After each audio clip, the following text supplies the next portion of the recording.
say my name. I'm in the say my name. I'm in the say my name. I'm in the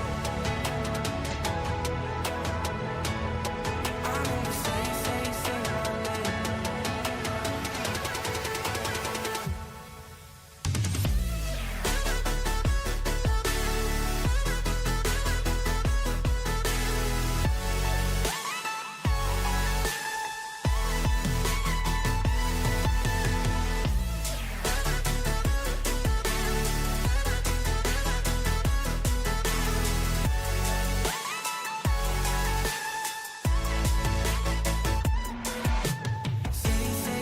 my name. Say my name. I'm in the say my name. Trying to rock, babe. Say my name. I'm in the say my name. Trying to rock, babe.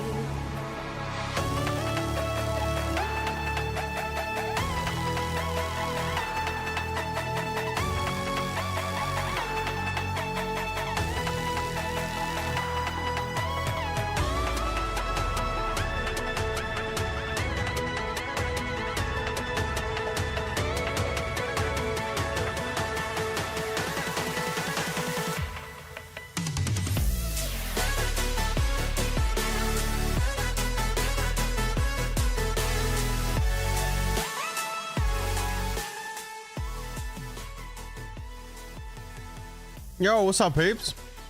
Good morning. How we doing? Don't worry, Robert. It's all good, bro. We're gonna be playing loads of games. Well, a few games today. So this is just like stream 1 of 3, I think, maybe today. It's gonna be a longer day today, guys. We're gonna be starting off with this, and then we're gonna be playing some God of War, and then we're gonna be jumping in a little bit later to some Prince of Persia, and then we're gonna be finishing off today with some Power World. So it's gonna be an action-packed Saturday.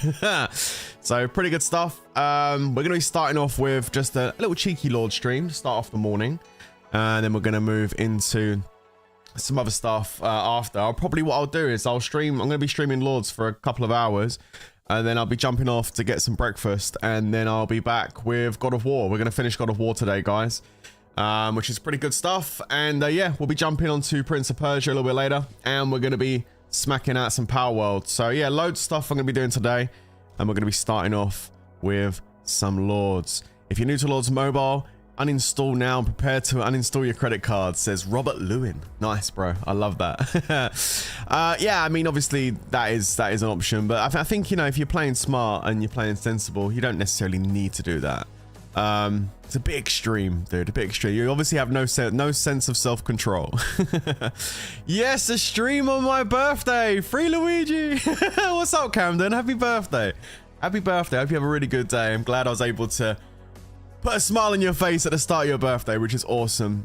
Okay, there's loads of veterans that are going to come in the chat today and be like, yo, don't spend, don't play it, don't install. But end of the day, right, look, I've been playing this game for 7 years, and yes, it can be expensive if you have no sense of self-control, but if you are able to have a sense of self-control, then you can actually have a lot of fun and meet some really good people in Lords Mobile. So, you know, there is positives as well as negatives.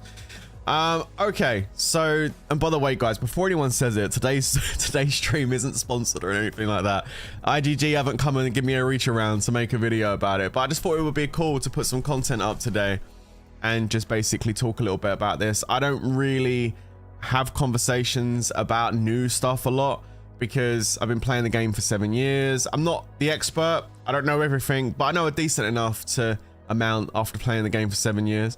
And most of the content I put up is normally like high-end rallies, massive zeros, barons, chalice. It's all like the end, what you would call, I guess, the more end game stuff, rather than what happens at the start of the game when you first start playing, and like learning some basics. So today's stream is for you if you are new. If you are new to Lords Mobile, but when I say new, I mean maybe you started playing in the last 6 months, maybe the last year even. and you're still getting to grips with your account. You know, you're trying to gain might, you're trying to work on what kind of troop comp you should be building. We're going to be going through a bunch of stuff today, okay? So look, if you've got any questions while I'm going through all this, okay, feel free to fire away in the chat. So of course, if you're new, hit that subscribe button. Don't forget to smash the like button, guys, because the more likes we get, the more chance this video will get, you know, sent out to people that are interested in Lords Mobile. So please do go ahead and smash that like button. Okay, so the itinerary for this stream today, we're going to be starting off with expectations, like what you should where you should set your expectations when you come into Lords Mobile. Okay, we're going to start off with talking a little bit about that, and then we're going to go into gear. We're going to talk about free to play and pay to play gear. What kind of gear, you know, is easy to access, which stuff isn't a bit more difficult, you know, where you should start. We're going to be talking a bit about gear. We're going to be talking about comps, your defense comps, like what kind of comps you really should look for in your castle so you can stay safe when you're out there playing Lords Mobile. We're going to be talking about attack comps. So when it comes to things like doing dark nests, when it comes to doing rallies on castles, when you're sending those spears, you know, what kind of comp should you use? What kind of heroes should you use? You know, buffers, what's buffers, what formation? Okay, we're going to be talking a little bit about attacking today as well. We're also going to be talking about some of the admin stuff in your account. So things like familiars, heroes, and research. What should you prioritize when you set up a new account on Lords? Where should you put your focus? We're going to be talking a little bit about that as well. And for those of you that do want to purchase packs, we're going to be also talking about which packs you should prioritize. There is a whole bunch of different packs in Lords Mobile that come out on the daily, that rotate. There's specials that come up. Like, what really should you kind of look out for, and what gives you the most bang for your buck when it comes to actually developing your Lords Mobile account? So we're going to be talking a fair bit about all that stuff today. So yeah, I hope you guys are up for that. And again, if you've got any questions as we go along, guys, feel free to go ahead and chuck those in, and I'll do my best to answer some as I go along. Why did Klopp leave Liverpool? I have no idea, dude. How to get free gems in Lords Mobile. That'll bring traffic to newbies. I mean, there's ways of getting gems. I've actually got a video on my channel. If you type into YouTube how to get free gems in Lords Mobile, Worthy Prince, it will come up. Or even if you just type in how to get free gems in Lords Mobile, it'll probably come up at the top of the list somewhere. There's a bunch of different mechanics you can do in Lords Mobile, whether it's Colosseum, the what's it called? The Colosseum gives you free gems. You can get gems from the treasure trove. You know, there's different events, hell events, all different solo events, all different things you can do to get gems. Obviously, when I say this, I'm not talking about getting hundreds of thousands or millions of gems, but you'll be able to pick up some gems from doing those things. And most importantly, it's all about being active on your account, you know, and doing those things each day. You know, if you want to max an account, it costs $2.5 million, says Robert. No, it doesn't cost that much. That's the cap, bro. But yeah, it definitely is a big economy in the game for sure. Absolutely. All right, let's jump into the game because we're going to be going over a few things. So let's get into it, guys. Let's go.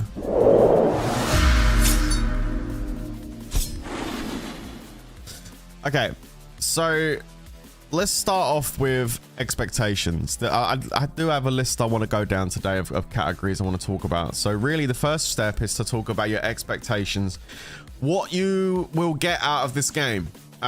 So there's various different levels of players, you know, in Lords Mobile. You have the players which sit under bubbles and they literally farm resources all day. They don't ever come out of those bubbles, and you know that's where they live, inside the bubble life.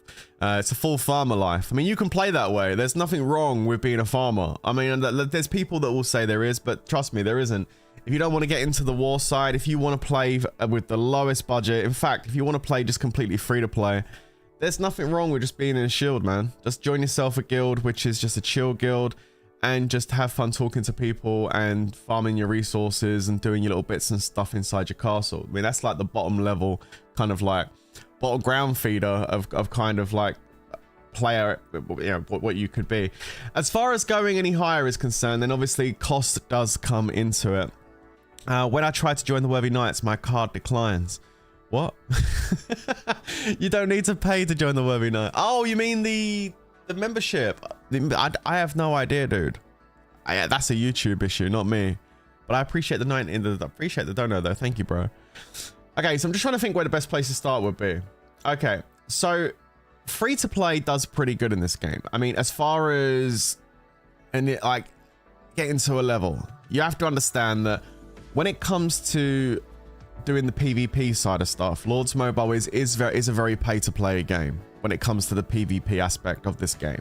You know, whether you're going to be rallying castles, whether you're going to be trying to go to an event, even doing like your kingdom WoW in a new kingdom, it's always going to be very difficult if you're not, you know, boosting the account and buying into some of the more pay to play aspects.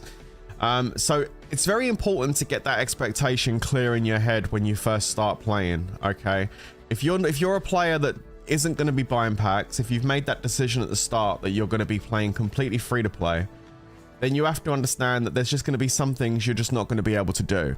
And I see a lot of people, like a lot of new players, trying to do these things and then paying the price by getting completely burnt out, losing all their troops, and just not having a fun experience. So I think setting expectations, setting that bar where you're going to be, is very, very important from the get-go. You know, as a free-to-play player, you need to spend a lot of time working on your troop comp and your gear and everything before you're in a position to actually be fairly safe to drop your shield and go into Fury. And for those of you that don't know what Fury, I mean, you should all know what Fury is, but Fury is basically when you do an action that's an attack. You know, you do a scout or you do an attack, which is like an aggressive action. That's going to put you in Fury for up to 15 minutes, depending on your castle level, of course. And during that time, you're not going to be able to shield, and that's when it opens up to you being attacked. So you do need to make sure you're in a position to be safe. We're going to talk a little bit about comps and stuff a little bit later before you start engaging in any kind of war activities. If you've decided that you want to actually spend some money on the game, it's important to know kind of like what it's going to cost you to do what you want to do. Okay, so if you're the kind of player that wants to just basically join rallies, you're not really interested in rally leading as such, you just want to be able to get involved, you want to be able to go and join the events, you want to be able to, you know, send those troops in to your guild, whether you're doing WoW or Baron or Chalice or KVK. We won't include Guild Expedition because that's a rip. But like, you're going to need to make sure you've got a good troop comp. You're going to need to make sure you've got a good supply of resources. Your gear's going to have to be, you know, adequate as well, because you're going to want to be able to defend yourself. Now, again, free to play can get to that point, but it just takes a much, much longer time, like months, before you can get to that point. So as far as cost of being like a good filler is concerned, where you're safe to get into Fury and join rallies and stuff, I mean, you're probably looking... I hate to put a price on it because it really just depends. But I mean, if you wanted to get there fairly quickly, I'd probably say you're looking at about $5 grand just to get yourself into a position where you're solid. You know, you've got a good amount of consumables, good quality gear, and a really good comp. Over the course of, say, 6 months, you're probably looking at about $5 grand, which, you know, isn't a massive amount, but I mean, that's probably what you're looking at. And then if you wanted to get into like rally leading, if you wanted to become like a castle rally lead, where you're actually rallying castles out, forget wonders, just talking about castles, you need to get a certain level of stats. You need a certain amount of gear, heroes, familiars. There's a lot of all the research. There's a lot of stuff you need to do to get yourself ready for castle rallying. Most guilds, I mean, not the big war guilds, but like most guilds would probably want you to be hitting like over like 900 or 1,000 if you're going to be doing a castle rally these days. So yeah, I mean, cost wise, you don't necessarily need to go into champion gear. This is a very big misconception that you need to get the best gear possible to do castle rallies. That's not true at all. You don't need champion gear to be a castle rally lead. But I would probably say with everything all in, you're probably still looking at about 10 to 12 grand just to become a castle rally lead. Over the course of maybe 6 to 9 months of building up the account, it's going to cost you between 10 and 15 grand to actually get to become a castle lead. That's just because a lot of people ask me all the time how much it costs to do this, how much it costs to do that. So I'm just telling you now, so you've got the expectation of it. I would say about 10 to 15 grand would get you in about 9 months. I would say you'd probably be able to start doing castle rallies comfortably. And then if you come into the game and you say, okay, I want to be a wonder lead, you know, you want to actually start doing wows, you want to go to Baron and you want to go to Chalice and stuff, you want to fight against the big boys and throw down, then it's really just endless. It's a huge, and I mean a huge jump from being a castle rally lead to becoming a wonder rally lead, because when you become a wonder rally lead, you have to really start min-maxing every single stat you have, and to get to that max point, it's insanely expensive, like crazily expensive. Like, you have to really understand the difference between being a castle lead to a wonder lead. It's night and day. Like the cost difference is astronomical. I mean, okay, let me give you a number. I think if we're talking wonder lead, not even fully max, just someone that's got like, and not even got the 11Ks. I know, right? Not even 11Ks. Not even like Dark Magister or Light Weaver or Shapeshifter, and not being completely maxed. I mean, you're probably still looking upwards of over 50, 60,000. Like, it's hella expensive. It's a lot. So you have to understand, like, that big difference. Again, it's all about having expectations. It's like, okay, you come into Lords Mobile and you're like, right, I wanna be a wonder rally lead. You need to know from the outset exactly what kind of cost we're talking about, because it is a lot of money. And if you're going up even further, if you're going into 11Ks, if you're going into really min-maxing your artifacts, pushing level 12 Astra across all the champion gear, I mean, over 100,000 easy, way more than like 100 to 150,000. Crazy, right? Yeah, but that's the economy of Lords Mobile. It's a very big economy in this game. There's some very big high ticket items, and unfortunately you end up going up against accounts that a lot of them do have those high ticket items when you start going to wonders. So it's very important to get an understanding of how much this is going to cost if you choose to do wonders, because what happens, guys, and I'm just going to be honest with you here, just so you know, all right, being real with you, a lot of players, they start playing Lords, they start buying packs, they start upgrading their gear, they start playing around with rally trapping. That's what mostly a lot of people do. And then a lot of people go from rally trapping and they take that jump up to solo castle rally lead. They start doing spears. They build a cav set or a range set or an imp set or all three, and they start doing castle rallies. And then they decide to start buying champion gear and they start trying to push into wonders. And a lot of players stall at this point. They get like the 4 or 5 piece champ done. They get to the accessories and they're like, you know, when they get to the accessories, they're really expensive. And then it starts Astrolite, and then they hit a brick wall. They're like, oh wow, no, this is just too much. Like all this Astrolite and artifacts, and I've got to do this champ gear and these hero. Oh my God, like it's a lot. It's very daunting. So a lot of players end up stalling at that point, and they end up being like a subpar wonder lead. They can't really compete in the wonder arena, but they've got an account which is kind of like in the middle kind of thing. It's not good enough to work, but they've ended up spending a lot of money they didn't need to. So I think from the outset, in summary, it's very important to set your expectations based on your budget. You know, say to yourself, right, how much can I afford to actually spend a month if you want to spend on Lords Mobile? How much can I afford to do this comfortably? It's really important, because a lot of people get into financial problems and all sorts of stuff when they just extend themselves too far.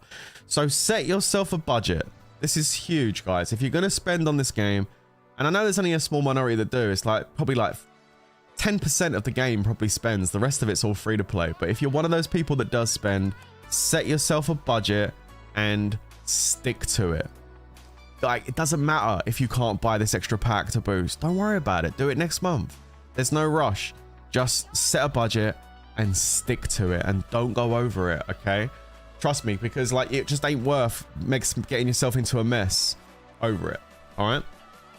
So expectations are very important, and it's good to set those from the outset before you even start doing stuff, before you start upgrading, before you do anything. Set your expectations, okay?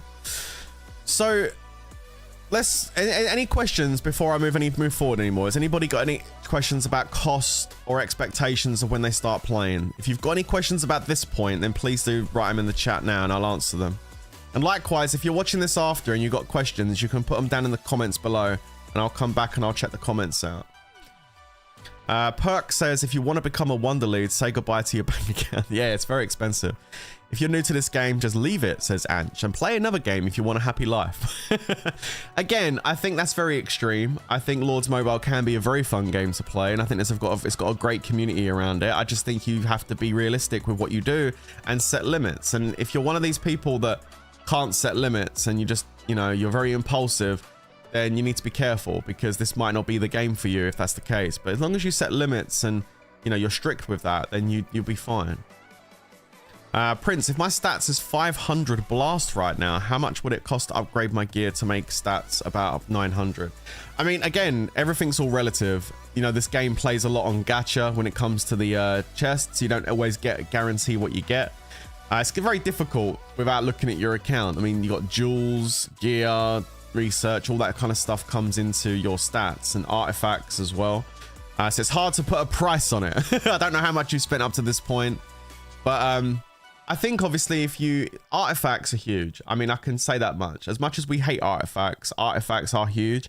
They do add a lot of stats to your account. So, and also the castle skins as well. As much as we hate the castle skins, they do add a lot of stats. So, I mean, looking in those areas might be a place where you can push those stats up a little bit. Have you ever seen a free-to-play player with more than one mythic champ piece? I haven't seen a free-to-play player with a mythic champion piece. If there is a mythic champion piece free-to-play player out there, then holy crap, I'd love to see it. But that's crazy. I've not seen any free-to-play with a mythic champ piece. Should one just buy an account rather than spending this much on accounts? I mean, people do that. I can't condone that, and I wouldn't recommend it, because that means you're sending a lot of money across the internet with no guarantees and no protection. And you never know if the account's going to be legit. If they could take it back, you could get scammed. There's a lot of scammers out there. I wouldn't recommend it at all. I mean, people do it, but that's not my bag, bro. I would definitely not recommend doing it. I understand you can get a lot of stuff cheaper if you buy it, but it's not really a risk I would be willing to take, to be fair. Eric says, I'm pay to play and only have one mythic champ. Yeah, it's very expensive to make that gear. We're going to talk a little bit about it in a moment. What do you mean spending? It's a free-to-play game, says Rani. And champ boots are the easiest to make. Absolutely, I agree, Ace. Okay, so it looks like nobody's got any questions about expectations. I think it's pretty clear. I think I made it fairly clear. And I think for new players, it's important to realize that when you come into this game, okay? I want to make it clear that you don't have to spend in Lords Mobile to have fun. You don't. I mean, it's a misconception. You know, what makes people spend is ego. You know, I gotta win, I gotta beat you. Leave the ego out of it. Leave ego outside. Trust me, it will save you a lot of money in the long run. If you want to come in and you just want to have a free-to-play experience in this game, you can do just that.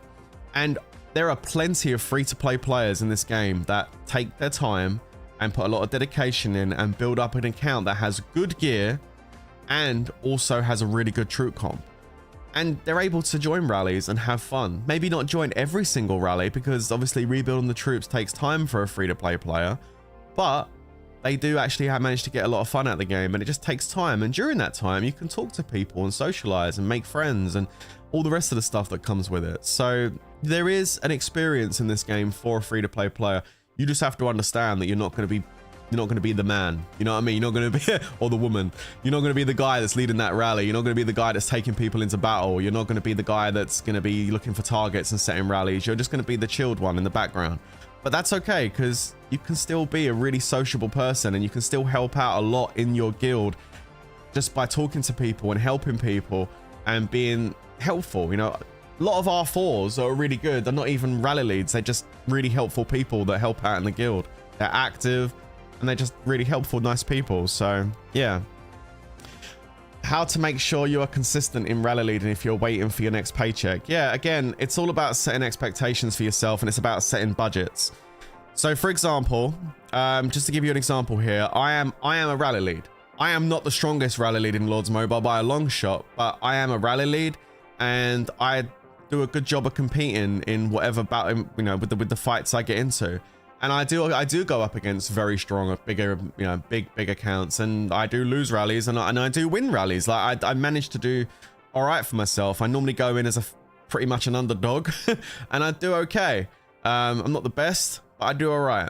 But as far as my account goes, as far as like the monthly like upkeep of this account, I have to like my account needs monthly upkeep, and it all just depends on how active I am on the account. If I'm on my account regularly and I'm rallying a lot, then it's going to be more expensive, of course, because I'm going to need to replace those troops. I'm going to need to get lunite, resources, and speeds to be able to retrain those troops.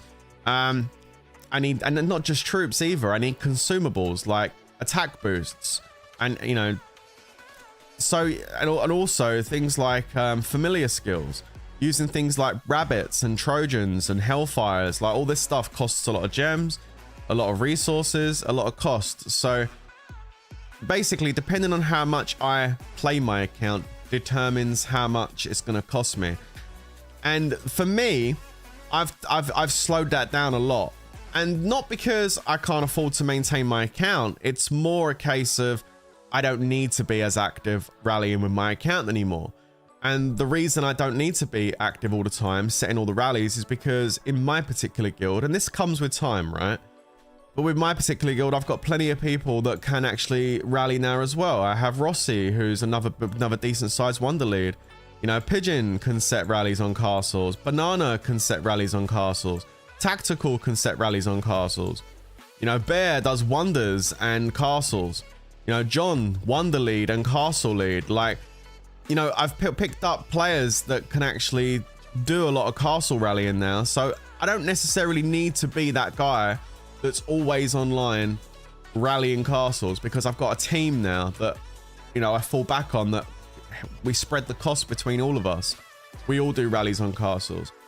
That might not be the case in your first guild you join when you first start playing Lords Mobile. It may be just one or maybe two people have boosted and able to do the rallies. So in the start, it normally falls on one person. That was my experience anyway. When I first started playing Lords Mobile, we had like one main league, because there was one guy that was boosting like crazy and everybody else was boosting slowly or doing it free to play. So there's normally one guy at the start, but as your guild develops over time, you know, the players will grow, and eventually people will start to catch up, and eventually people will become castle leads as their gear progresses and everything else. And then the responsibility of rallying castles can be kind of shared out, and everybody gets to play, kind of thing. So that's something that develops over time. Pixelatu says, I only played for like 5 years and been free to play for 4. I'ma tell you, it took 4 years to get my gear up to purple, and then I spent some money. In a couple of months I have them gold. Nice. I mean, 4 years to go to purple. That sounds like a long time for purple. I think free to play players can do it faster than 4 years. I think they would do it. Well, actually, I think it's fair to say that now I think free to play can get purple gear quicker than 4 years, because if you're going back 5 years, then it was a lot more difficult. You know, we're like 5 years ago, it was hella difficult to get your gear up to purple free to play. But the game's progressed a lot over the last 7 years, and the way we're at now, I think it's a lot easier with all the events and everything else we have, the bargain stores and all the stuff we have now that we didn't have 5-6 years ago. I think it's a lot easier to get your gear up to purple nowadays. Let me jump into the gear topic, by the way, while we're here now. So we're jumping into gear. So hopefully that helps you with regards to expectations. You know, what expectations you should set yourself. So talking about gear. Okay, so I guess free to play versus pay to play, right? I mean, I guess that's how we look at this. If you're free to play, and again, I've done a lot of gear check Sundays, and I've done a few videos where I talk about gear. If you want something a bit more in depth, you can go and check out my video on the channel, which is the best free to play gear in Lords Mobile. I updated it in 2023. It's still current. When you start off playing Lords Mobile, you're going to want to build yourself a gear set. And the initial gear set you should build is this. I'll show you because I do actually have it. I built it just so I could demonstrate it for when I'm doing gear check, but I'll show you. So this gear set I'm putting on now is what you should aim for when you first start playing the game. So any new players out there, feel free to hit the screenshot button on this once I get all the gear on, and you'll be able to use it as a record of what you should be going for. This right here is the optimal set for a free-to-play player. There you go. That right there. So this set right here is what you should be aiming for. Now, you don't necessarily need to aim to get all of these pieces mythic. If anything, the one piece of gear from this free-to-play set that I would say focus on as a priority and get it to mythic is going to be this Lunar Scimitar. This Lunar Scimitar is really, really good. And I mean, at mythic grade, that army HP is huge, 16.1% with a 12.6% range attack. This is a really, really good piece of gear. In fact, this will last you until you get your mitts up to like purple grade. In fact, it's a bit similar at purple grade, to be honest. So yeah, I mean, that Lunar Scimitar is really good. That should be your primary focus. And then everything else, I mean, it's okay to be gold. You don't need to waste the embers on taking things up to mythic. And for those of you again that don't know what embers are, let me just try and find a gold piece of gear, because you know, new players might not know. Okay, here we go. So when you take a piece of gear to gold, you can see I've got a gold monkey necklace here. Okay, if you want to take it up to the next level, the gear piece has to be level 50. Chat, tell me if I'm wrong on that. I think it's 50. I think it's 50. Has to be level 50. It has to be a level 50 piece of gear or higher for you to be able to take that gold piece up to mythic. If it's a below level 50, then you can't take it to mythic. Okay, gold is the maximum grade you'll get it to. But these here, yeah, it's not any level. It's level 50 or upwards. So level 60, we can view this and we have the option to upgrade. And then you're going to need these, which are blazing embers. These are not the easiest things to come across for free to play, although they do come up in some events. You will pick these up. You just need to try and save as many as you can. The good news is, if you do decide to take any of this free to play gear, it's not any level. Plus 50 for Astrolite. Wait a minute, what? It's above level 40 as mythic. Wait a minute. Okay, we're going to test this theory out. Oh, wait, no, you're right. Level 40, you can mythic these. These are level 40. Oh, level 50 is Astrolite. Oh, okay. Is it any level for mythic? I can't remember. Look, it's been a long time since I've done this. Oh, it is any level. Oh, crap. All right, I got confused. Sorry. Look, hey, look, it's been a minute since I've done this. Okay, any level can go up to mythic, but it's the Astrolite. Sorry. Thank you, chat. It's the it's it's the Astrolite. So you can only add Astrolite if it's level 50 or higher, but you can take everything up to mythic. Okay, but I would say focus on the Lunar Scimitar, which is a level 35 piece of gear and really cheap to take up to mythic. And everything else you can leave gold. You don't need to waste your embers at this stage on these pieces here. Okay, just get it to gold and mythic on that offhand. All right. And then what free-to-play players generally do is they have this gear going on, right? And in the background, they're working on level 60 pieces of gear, because you're working on getting your player level up to level 60. You're going to do that by hunting monsters. You're going to be doing that by, you know, possibly attacking things in the early stages before the kingdom gets scary. You know, building up that experience to try and get yourself to level 60. And in the process, you're going to be trying to level up some level 60 pieces of gear. And some of the early pieces of gear that you're going to be working on are things like the Frostwing Greatsword. This is a really good option to go for, first of all.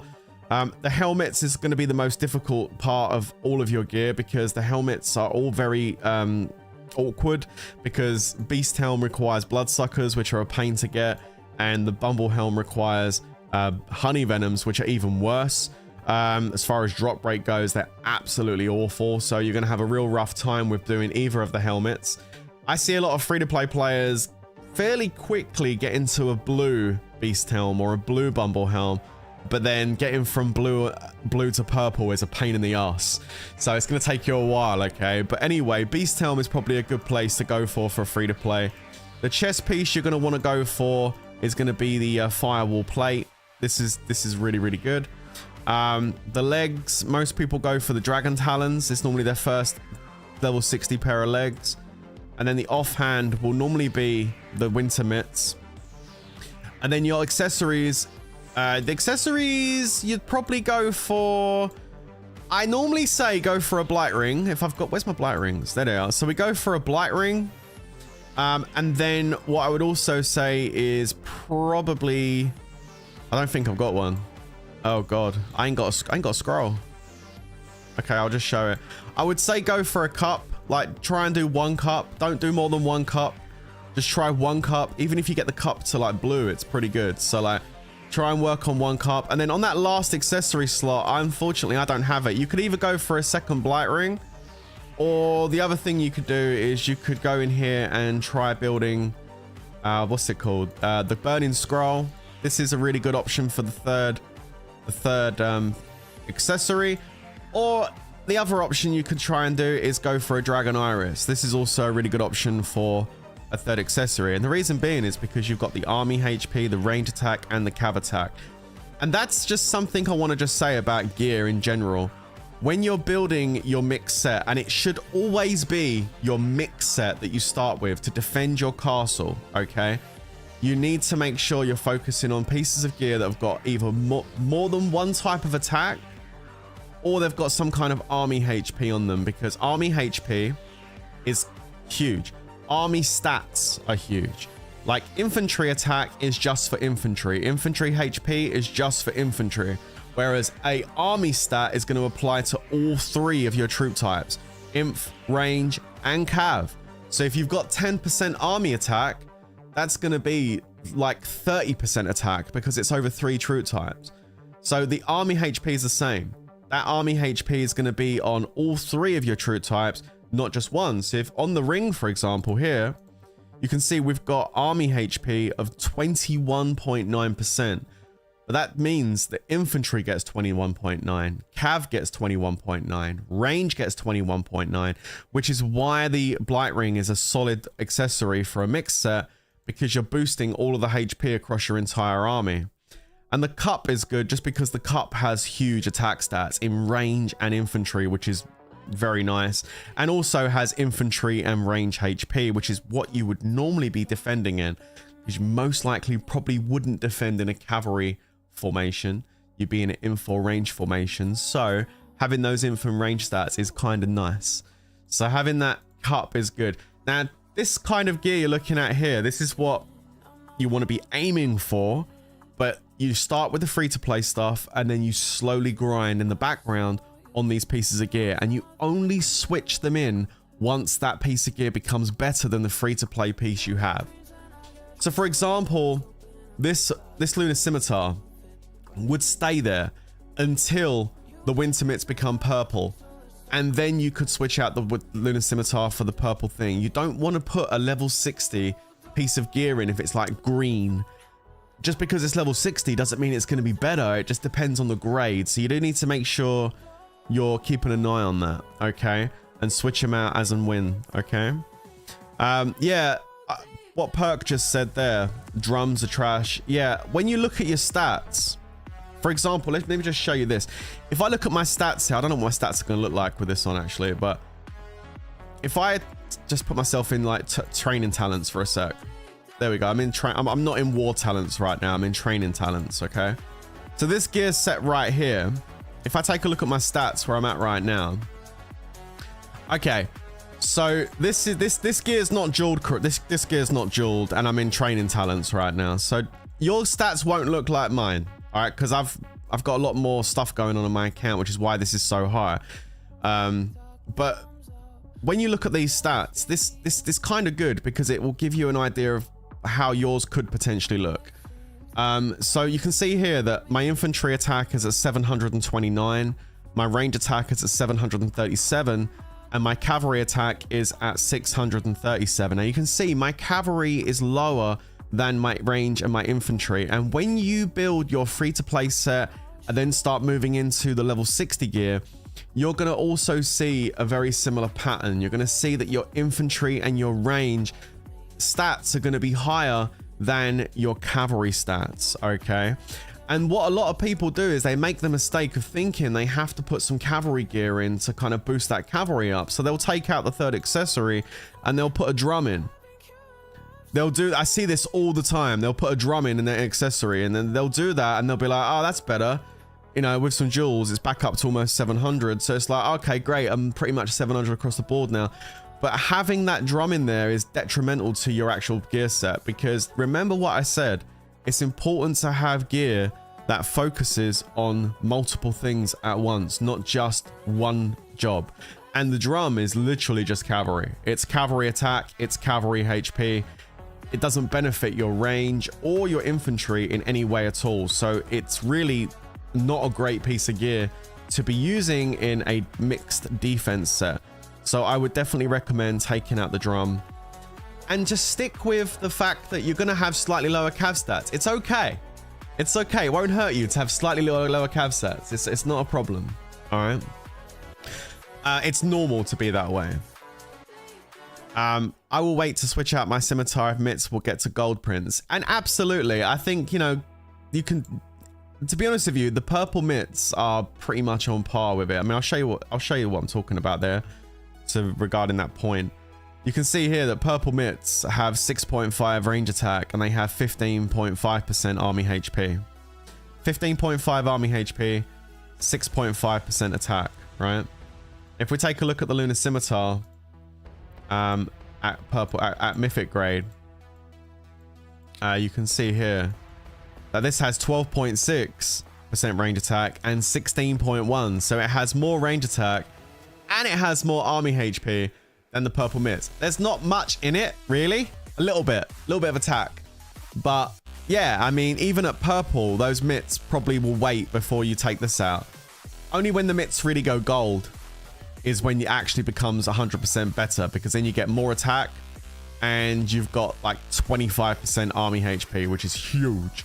So yeah, you're going to want to switch out the gold mitts once they get gold. But yeah, some people, yeah, I know, Luna, it's 0.6% army HP, I know. So yes, technically, the mythic Lunar Scimitar is better than the purple mitts, but they're not much in it. There's not much in it. Okay, so that gives you an idea as free to play where to start from and what you actually need to start working on building into. And don't get me wrong, guys, like, to get this kind of gear like this, it's going to take you time. Like, forget mythic, just talking about gold, it's going to take you the best part of a couple of years to get your gear up to like potentially gold. At the moment, I'd say 18 months to 2 years.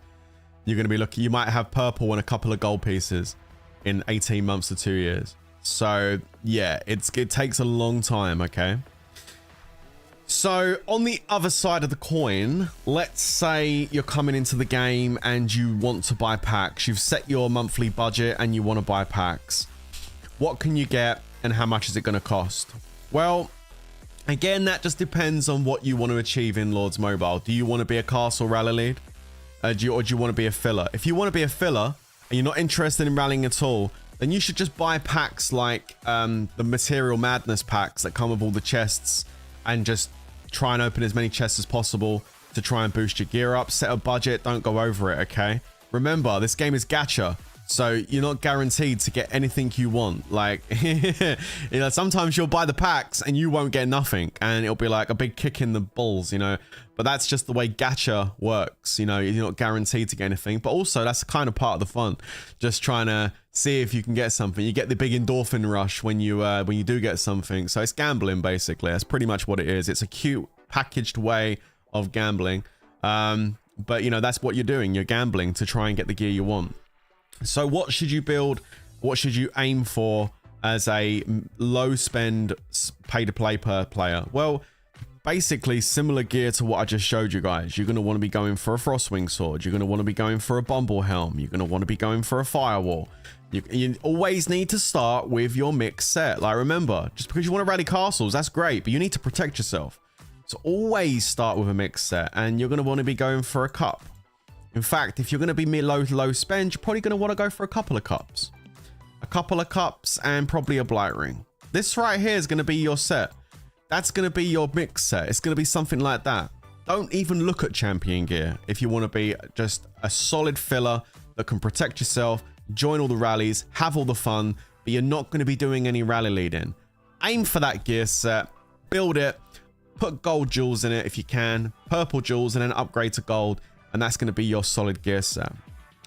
For as far as cost wise to get that, I mean, again, it depends on how long you're willing to wait, as with anything. All right, if you want to get that gear set fairly quickly in the space of say 3 months, it's going to cost you a few grand to get that gear set, because you're going to have to buy multiple material madness packs. You're also going to be having to buy the ember packs, the forge packs, mythic forge. So I think two or 3 grand, I think it'll cost you to get all that gear set all built up like that, and probably some jewels in there as well. I think that's pretty comfortable to get that set. And then you probably do that over maybe 3 to 6 months. Probably spend like 2,000 or 3,000. You'll get that set done. All right. So that's kind of where we're at with that. Now, if you want to start, this is where it gets interesting. If you want to start going from this and then start rallying castles, forget about all the other stuff that you need to do before you get to that point. You need to start min-maxing your gear a little bit and tweaking it. I'm not going to go through every single gear set today, but just I'm going to do one in this video to give you an idea. So basically, let's just talk about infantry. Let's start with infantry. So you've got this gear set right here, and you want to go infantry. This is when you're going to have to start building into other pieces of gear. Okay. Now, so for infantry, the places you're going to want to be looking is like the terror lash. And again, if you go into here and go to your gear and go down the event equipment, these are all the different events that IGG have brought out. All right, all the different gear sets. And these gear sets are kind of specific to certain troop types. All right. So for example, Jade Worm is very heavy range. If you're looking for range gear pieces, you're going to find range gear pieces in here, like the Windbone Coronet, which is the range helmet, and even things like the Worm Rod is going to be for range as well. And then you got Terrathorn. This is where you're going to find infantry gear. So you're going to find things like the Terror Shield. You're going to find the Terror Lash, and then the Terror Vials. This is where you're going to be looking at for your infantry stuff. And then Gargantua is the Cav. Again, you've got the Gargantua belt. You're going to need that. The Horn Cudgel for the main hand, the drums, the accessories. So, you know, range, inf, and cav. And then there's some other pieces which you need to look at as well. Things like Mega Maggot, Blight Rings are going to be for range. Helldrider. I mean, Helldrider is interesting. There's a few different pieces in here which you want to look at. Dark Aegis is a really solid infantry offhand. Burning Scroll, again, good for your mix. Later on, definitely not when you first start building, but later on, once you've got your mix set built up and you're ready to maybe take that, elevate that a little bit, Skull Crusher is an option, but this is very difficult to upgrade and very expensive, so I wouldn't go for that initially. Grim Reaper, there's only one piece of gear in here you really want to focus on, which is the Eternal Codex. That's your offhand for range. Okay, and then Saberfang, again, Beast Helm is going to be your infantry helmet. Okay. Blackwing, again, it's the Dragon Talons are going to be your range boots. And then you've got Dragon's Fist, which is your cavalry offhand. Mecha Trojan Firewall Plate is going to be your cavalry chest plate. Some people go for the Militia Saw as their infantry main hand. And the reason they do this is because blueprints are not too bad to get. And also, if you notice, on the Terrathorn, there's a lot of stuff here for the infantry. All the vials, the Terror Lash, the Terror Shield, they all require these things, and they're a pain in the ass to get. So to ease the load and spread it out a bit to try and get the infantry set built up, some people, rather than just going all in for on the Terror, is they build like the Lash and the vials, and then they come up here and they build the Militia Saw as the main hand. It's a solid main hand for infantry. It's all right. Queen Bee, again, Bubble Helm is good for the mix set and also good for a cavalry helmet as well. And then also the Hardened Carapace is a solid option for your range chest piece. Okay. And then up here, you've got Bon Appetit. Bon Appetit got the cups, which are great for infantry, great for range accessories, but obviously very costly. And then also another one that's pretty, actually, that's all I would touch in here. Don't build this. This is just a big no-no. Like, don't build this. Don't waste your halos on this. Don't waste your halos on this either. Just put all your halos into the cup. Okay. And then Tidal Titan, this is a really good option. Like, if you're spending a bit more than most, if you're buying a lot of packs, and you're getting lucky with the pearls, which are a pain in the butt, to be honest. This is a great option for a mix set because it does have those extra cav stats, which, you know, people do lack in their mix sets. And it has army HP and infantry attack. Like, it's a solid pair of legs, but very, very costly to level up. And most people don't get it to mythic. It's very difficult. The Kraken's Anchor is also potentially a good mix set option. Not the best, though, due to the cavalry HP. But still, its Frostwing Greatsword has no HP, so I mean, that's still kind of good. Plus, it has cav and infantry attack. It's a good option. But I would stick with the Frostwing Sword because it's easier.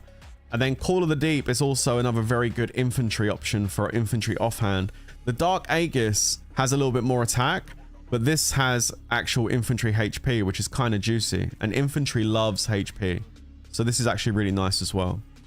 Anyway, that just gives you a rundown of all the different pieces of gear, and you can take note of what you... As far as this stuff up here goes, Cottage Roar, Gorilla, Necrosis, Arctic Flipper, Serpent, and Champ, unless you're spending a lot, and by a lot, I'm talking like over 500 a month, don't even go nowhere near any of this stuff, because this stuff is hella expensive to do. You're just wasting your time if you're not spending a lot more than... say 500 a month on this stuff up here. Very, very expensive. This has got some slightly higher stats in for the spears, but unless you're spending heavily, don't even go over there. All right. So going back to the gear just very quickly, looking at this, we're talking about an infantry set. So what would we change out here for this infantry set? Let's say I don't have 2 cups. Let's say I've got 1 cup. Now I know your gear might not be the same grade as this, but you've got 1 cup. Okay, so what do we do here for infantry? Well, what we're going to do is we're going to build that malicious saw because we don't want to use all of our seeds doing all of the infantry, right? And on the offhand, we go for the Call of the Deep. We'll go for the Call of the Deep. We have that extra infantry in there. That's quite nice. And then we put the Beast Helm in. As far as the chest plate, we're going to go for Terror Shield because that's the best infantry chest plate in the game. Boots for infantry. We're going for... Wait, actually, we can stick with the Dragon's Talons. Most people, when they start playing Lords Mobile, will normally do this. They'll have one of each attack jewel inside their gear. And this is what I would recommend you do if you're new to the game. You want to build up like a mix set initially. And your mix set pieces like this will always have one of each attack jewel. Everybody does this when they start off, right? Because you want as much attack stats as possible. Now, when it comes to running this as a infantry piece, you do have to reduel, and this is where some of the cost comes in when you're trying to rally lead, okay? So, for example, you can see here that my Dragon Talon boots have a range, an infantry, and a cavalry duel in. Just going to talk a little bit about dueling now quickly. What I'm going to do is I would take out the range duel with 4,000 gem chisel, and I would put a, what's it called? A Trojan jewel in there. Or a Terror jewel. I put a Terror jewel in. And the same with that, I would take the cavalry jewel out and I would put a Trojan jewel in. Now just remember, it's going to cost 8,000 gems to take those 2 jewels out and put those 2 infantry jewels in.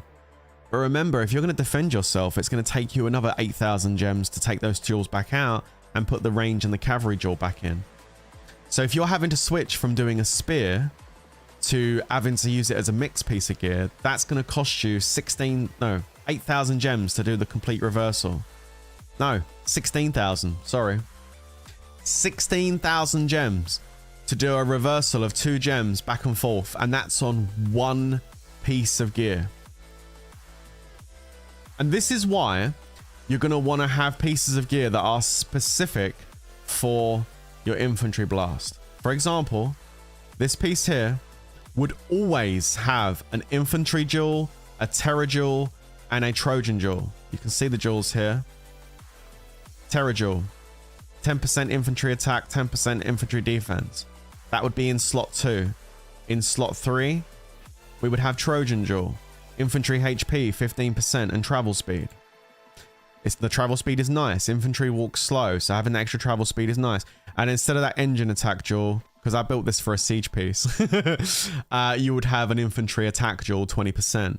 And so this piece of gear would always be dedicated to infantry. So you don't need to reduel anything when you do it. You'd be sitting there with your Frostwing sword that's got 3 attack jewels in it. And then you just switch your gear, and you know your malicious saw would come on and it'd be already set. and your piece here, your Call the Deep, would already be set. You'll have a couple of Terror Vials. These will already be set with infantry. You'll have all the infantry jewels in these. So you'll never use these for mix. You'll have these with the infantry jewels. Infantry attack, Terror jewel, Trojan jewel. So there's 2 pieces of gear at the top that are already done for infantry. You'd have 2 of your Terror Vials already done for infantry. Okay. Your Terror Shield, the chest piece, will already have infantry jewels in it as well. Okay. The reason why I got a cav jewel in there and an IC assault jewel is I was doing something the other day with a mixed comp, so just ignore that. But yeah, like most of this stuff would already be rejeweled, but there is pieces you would have to rejewel. You would probably have to rejewel your Dragon Talons. You'd probably have to rejewel your Cup, and you might have to rejewel your Beast Helm unless you're using a Bumble Helm for your mix and you're switching to Beast Helm that's dedicated to infantry. Then you might not need to rejewel the Beast Helm. But regardless, there is potentially 2/3 pieces of gear you're going to need to rejewel. And if it's 16,000 gems a piece to go to swap 2 jewels out and swap 2 jewels back, yeah, that's quite a lot, isn't it? That's like nearly 50,000 gems just to change over a few gems to get ready for an Inf Blast. And then the target shields. And you've just lost 50,000 gems. I mean, it's annoying, right? But what I would do, my recommendation would be when you do switch your gear over to full Inf Blast, like when you're fully jeweled out for infantry, I wouldn't necessarily switch it straight back to mix. I would leave it in infantry, and then you're ready for your next rally later on. If you get attacked, then you can switch the jewels on the fly when the rally's being set on you, you know?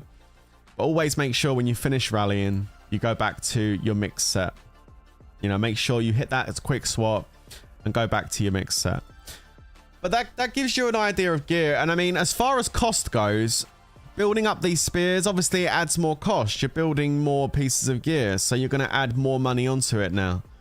So if you're going to become an infantry lead, you're going to add maybe another $500 to another $1,000 to get these extra pieces of gear. The Terror Shield, the main hand, the vials.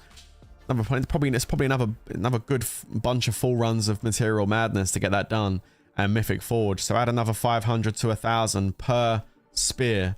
Like 500 to 1,000 for Imp, 500 to 1,000 for range, 500 to 1,000 for Cav. Adds up to maybe like what, another 3 grand just to get the extra spear pieces of gear in. So yeah, it can be quite costly to start doing that. And remember, that's just the gear aspect of it. That's just the gear aspect of it. There's a lot more to becoming a castle rally lead than just the gear. I mean, the gear is the first step. Yeah, of course, you need the gear, you need the jewels and stuff, but then you start having to look at other things. For example, if we go into the research, you're going to need to start working on familiar battles. You're going to need to start opening up these familiar slots. And the first couple of slots are not too bad to do, but I mean, as you go further down this tree, it's going to become more and more expensive. Like, you're going to need a lot of tomes.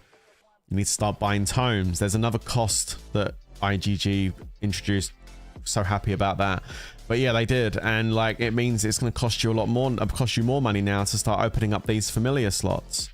I can't remember the exact amount of tomes it is for the familiar battles tree. I think it's something like 20,000 or something.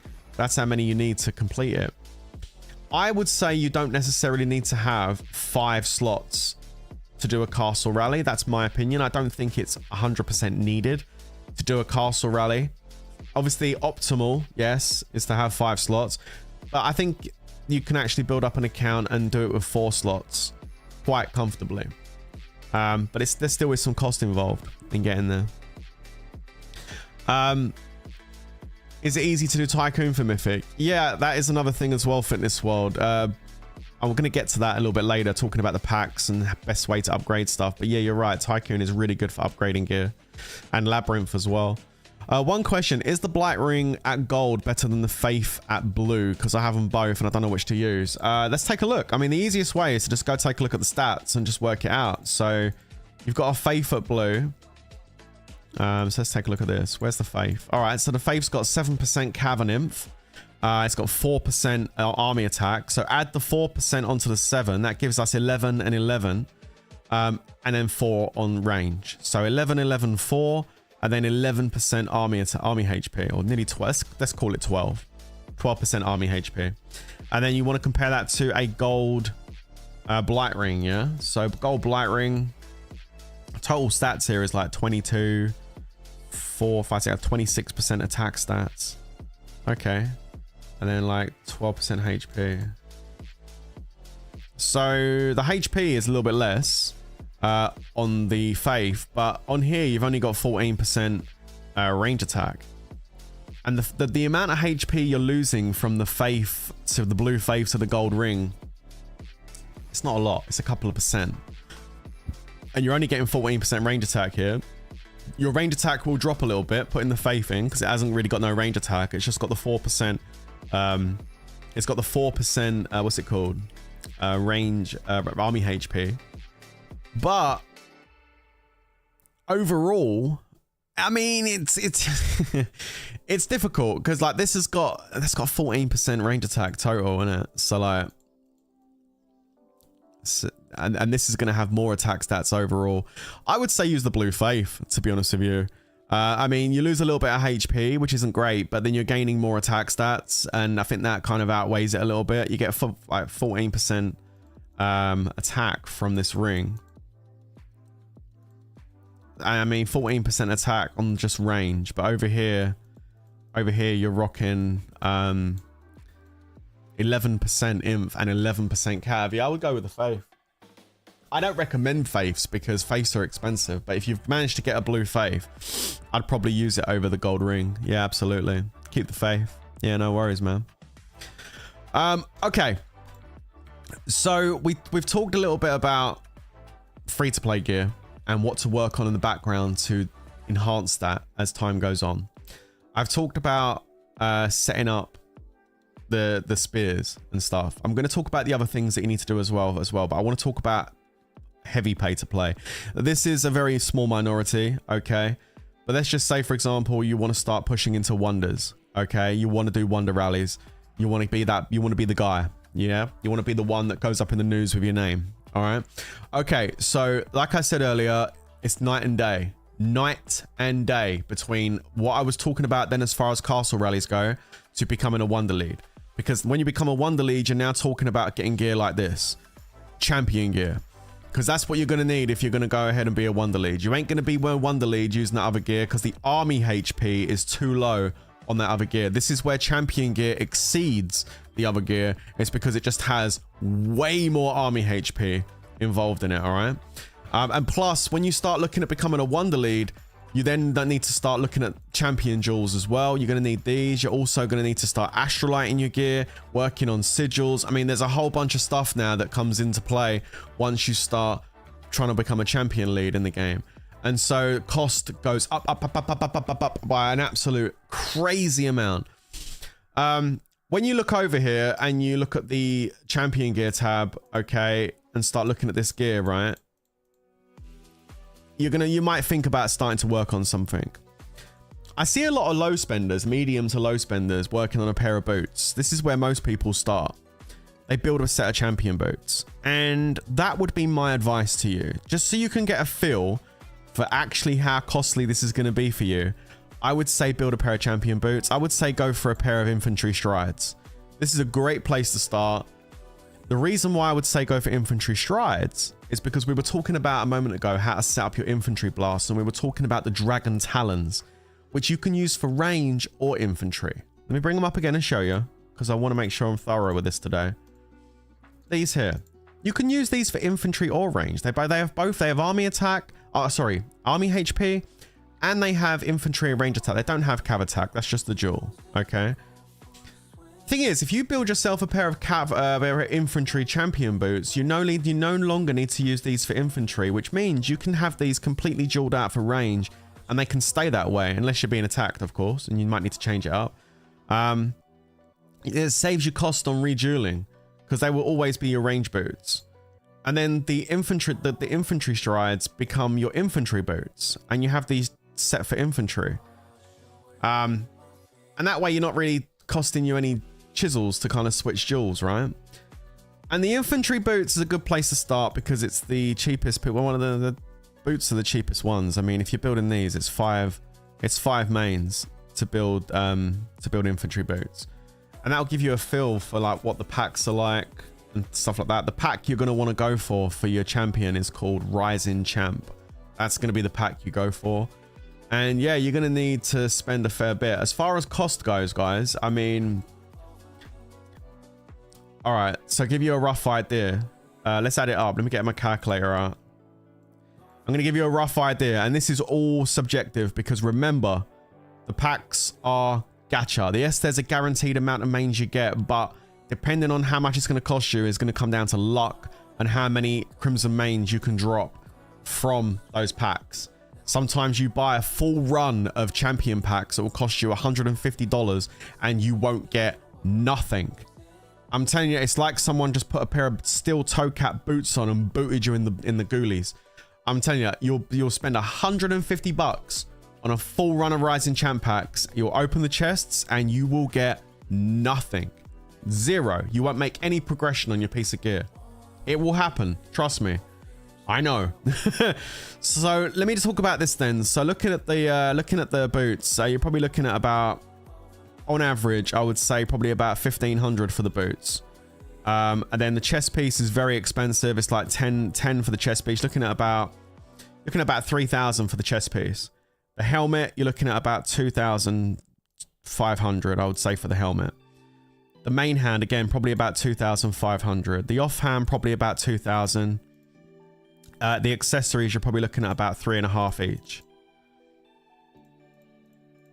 So if you're building up an account, okay. If you're building up an account, hang on, let me just work. Hang on 2 seconds. Times 3, plus, say 1,500, plus 2, plus 3, plus 2,500 for the helmet, plus 2,500 for the main hand, plus, yeah, it's about that. I would say on average, I'm not even talking about Astrolite, okay?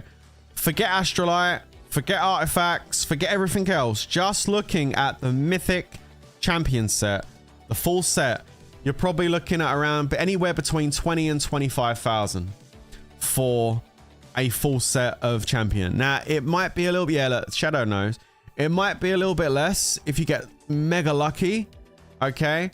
You might spend a little bit less if you have some insane luck, but you're looking at between 20 and 25,000. Prince, no Valor in the future. There you go. And I'm not talking about multiple champion pieces either. I'm just talking about 8 piece.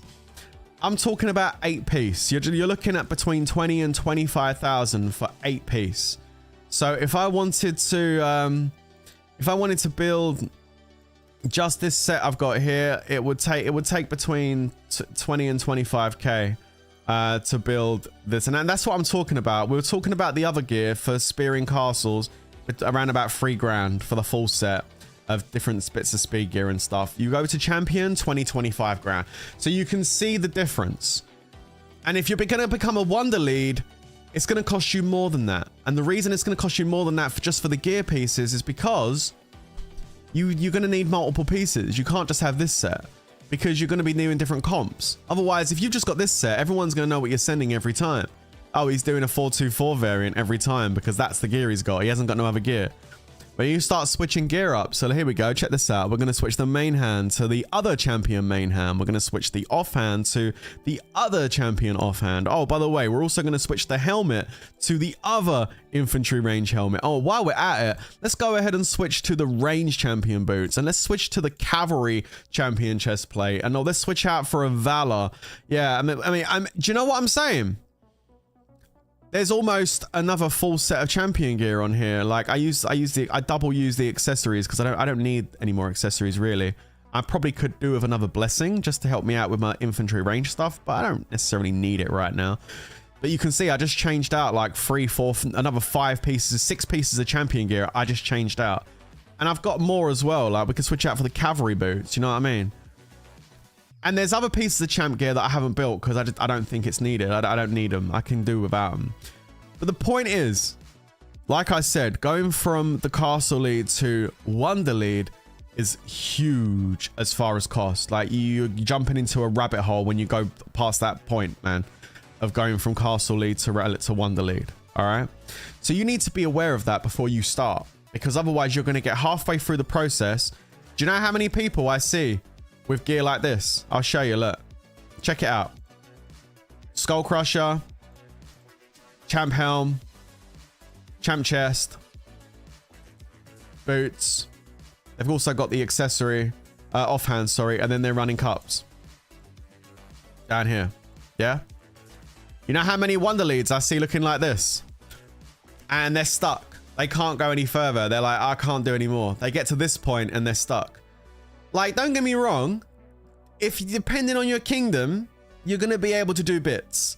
And like with gear set like this, you're going to be able to go to like Dragon Arena and you're going to be able to do okay. All right. But when it comes to going to things like Chalice or Baron, or if you get invaded by a big guild, you ain't doing shit. You ain't doing well. You're literally shut out the entire wonder side of the game. And you've spent a lot of money to this point. We can see that you've spent a lot of money. You've spent probably like 3 to 4 grand on your initial mythic set. And then you've spent another like 1, 4, 5, 6, like another 6 grand on your champ gear. And you've spent $6,000 and you think, yo, I wanna be a wonder lead. I've spent 6 grand. Unfortunately, you're not going to be able to do shit when you go up against a big war guild in a WoW. You know, then you're just not going to be able to compete.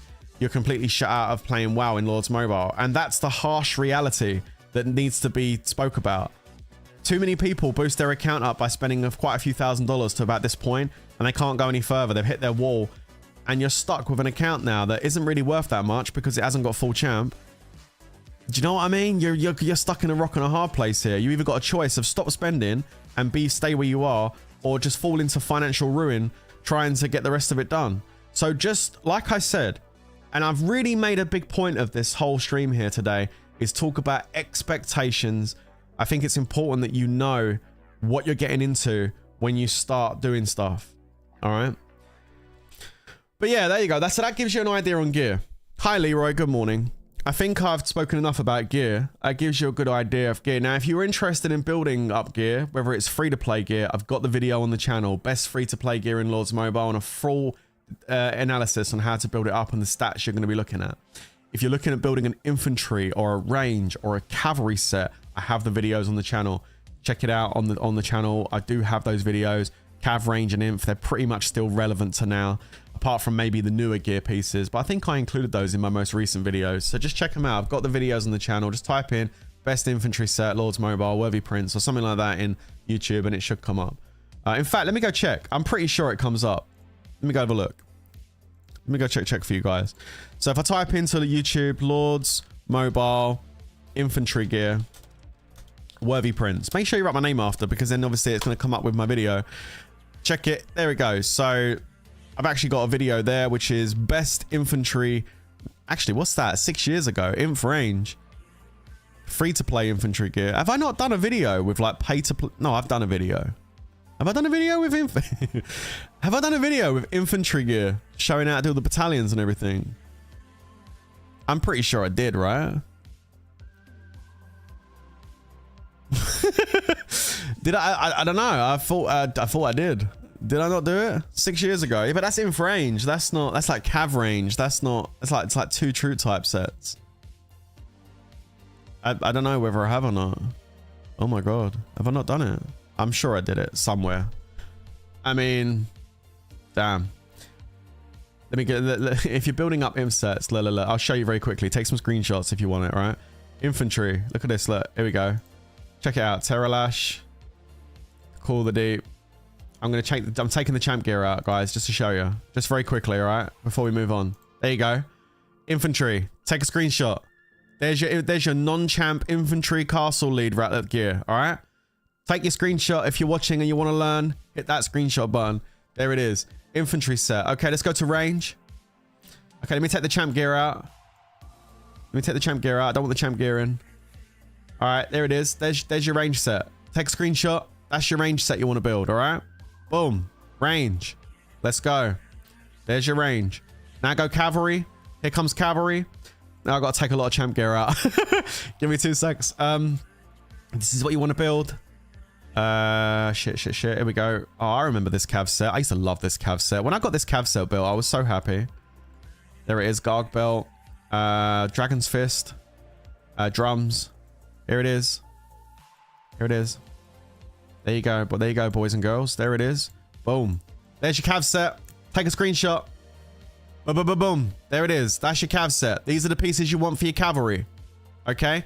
Those 3 sets. Inf, range, cav. That's the set you want to go for, okay? That's the optimal set. It's not the best of the best. There's other things you can change later on, but that's what you want to go for if you don't want to go too crazy on the spend, but you want to rally castles, build that gear. The drums are really cheap to level up with Astrolite as well, so you can pull some pretty good stats off this set. But that's what you want to build, all right? There's your cav set. All right, cool. There we go. Changed 8 pieces, I know. Show stats with this cav set. No, I can't be asked. Okay, anyway. Those are the 3 sets you want to build. Let's move on to comps. We're going to move on to comps. We'll come back and talk about what packs and stuff and things like that, but I want to talk about comps. So troop comp is very important. Now, it doesn't mean anything unless you build the right kind of gear that we were talking about. So make sure you're building your mix gear. All right, that's the first set you should start with. Forget rallying anybody at the start of the game. You need to build your mix gear first, okay? Now, you're looking to try and build your troop comp. You're going to be doing this at the same time as you're building your gear up. And the question is, what do you do as far as troop comp goes? Now, troop comp has evolved over the course of Lords Mobile over the last 7 years. You know, different people, you know, things have changed, okay? And so what I would say to you as far as comp goes is just don't build no tier 1s. Like, maybe build some tier 1s in the start, maybe some ballistas. Build some ballistas. You can use these for gathering, and that's pretty much all they're good for, as well as soaking up Pyrus attacks. Like, just build some ballistas. Don't be building no tier 1 infantry ranging cav, all right? So knock out some tier 1 ballistas, and then you're going to want to start building up some tier 2s. Tier 2s are going to be your defense troops. This is why I have so many of them. Now, you don't necessarily need this many, okay? But the reason why I've got this many is because I do a lot of rallying. I rally in big kingdoms. I rally in barons and chalices and stuff. And the thing is, when I'm rallying, my leader's not in my castle. So I'm open to attack when my leader's not in the castle. So I have to make sure I have enough troops to defend myself if I get capped or if I'm rallying, to stop people from knocking me out the wonders and stuff like that, right? So I have to have a lot of tier 2 to protect myself.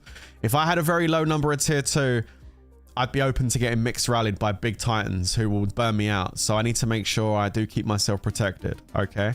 As far as what you should aim for when you start playing Lords, I mean, I would probably say a very nice comp to try and get to is about 10 million each tier 2. 8 to 10 million each tier 2. That sounds like a lot, but it's really not. I would say about 8 mil to 10 mil each tier 2. In fact, you could stagger it slightly. So you could go say like 10 mil tier 2 glads, 10 mil tier 2 sharpshooters, and about 8 million tier 2 cav. Remember, you're not going to be really taking hits in cavalry foul.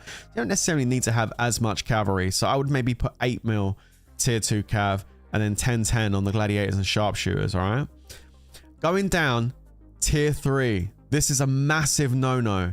Never build tier 3 troops. They add way too much might, and they're just going to get in the way of your tier 4 actually doing damage. Like, trust me, tier 3 is the devil. Don't ever build these. All they do is inflate your might. I've got a few tier 3 siege, and Bear has logged into my account. That's just fantastic timing. Oh my god. Sorry, guys. He does this shit. I swear to god. Okay. He probably wants to migrate me. Bear, we're not migrating yet. Wait. Okay, so don't build tier 3s. I have a little bit of tier 3 siege because I use it for breaking down walls when I'm testing targets, right? But you don't need tier 3 at all. Tier 4, you do need.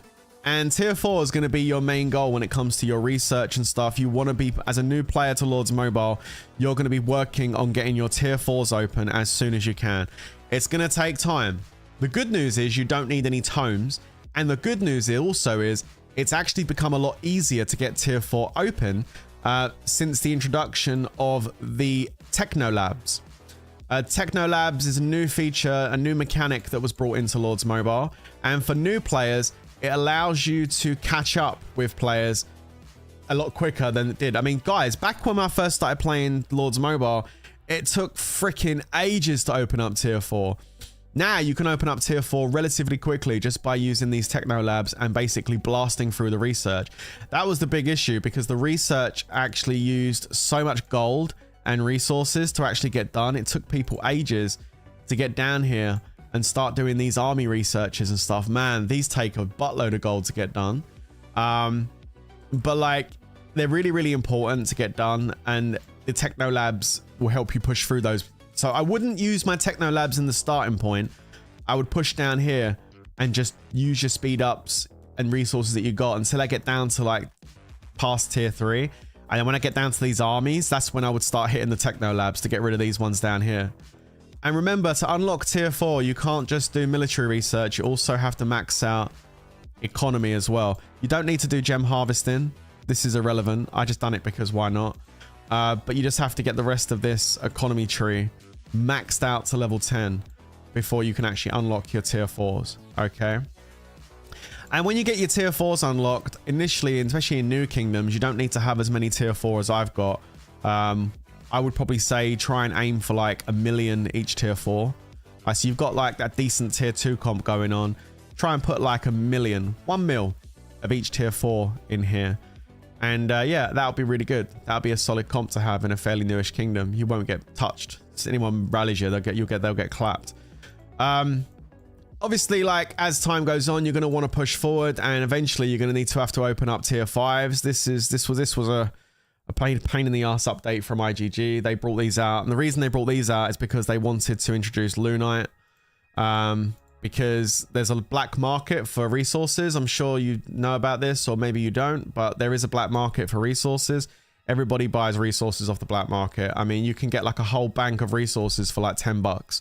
IGG do sell packs for their resources, and they believe this is a really good deal. But the bottom line is anybody that buys this pack gets laughed at, to be honest, because it's not even in there today, actually. Oh, there it is. Resource ready. Okay. Nobody buys that. Everybody buys resources from sellers, and it's about 10 bucks to get a full bank. IGG know this. IGG know that everybody bought resources from sellers and they weren't making any money from that. So what did they do? They brought in tier 5 and they introduced another resource called Lunite, which is a pain in the ass. You can't trade it with players, and you can't harvest it on the map. It's exclusively in the store. Sometimes you can pick a little bit up in events in the cargo ship, but ultimately you have to go, if you're going to go to war, you have to go into the store and spend money. It's what we call force PvP. IGG are making you spend money to play the game at this point, which is obviously leaves a sour taste in a lot of our mouths.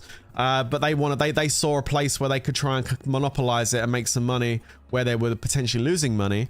And there it is. Now we have Lunite in the game. And the same goes for research. You know what I mean? Speed ups and resources was something we could get off dealers really cheap.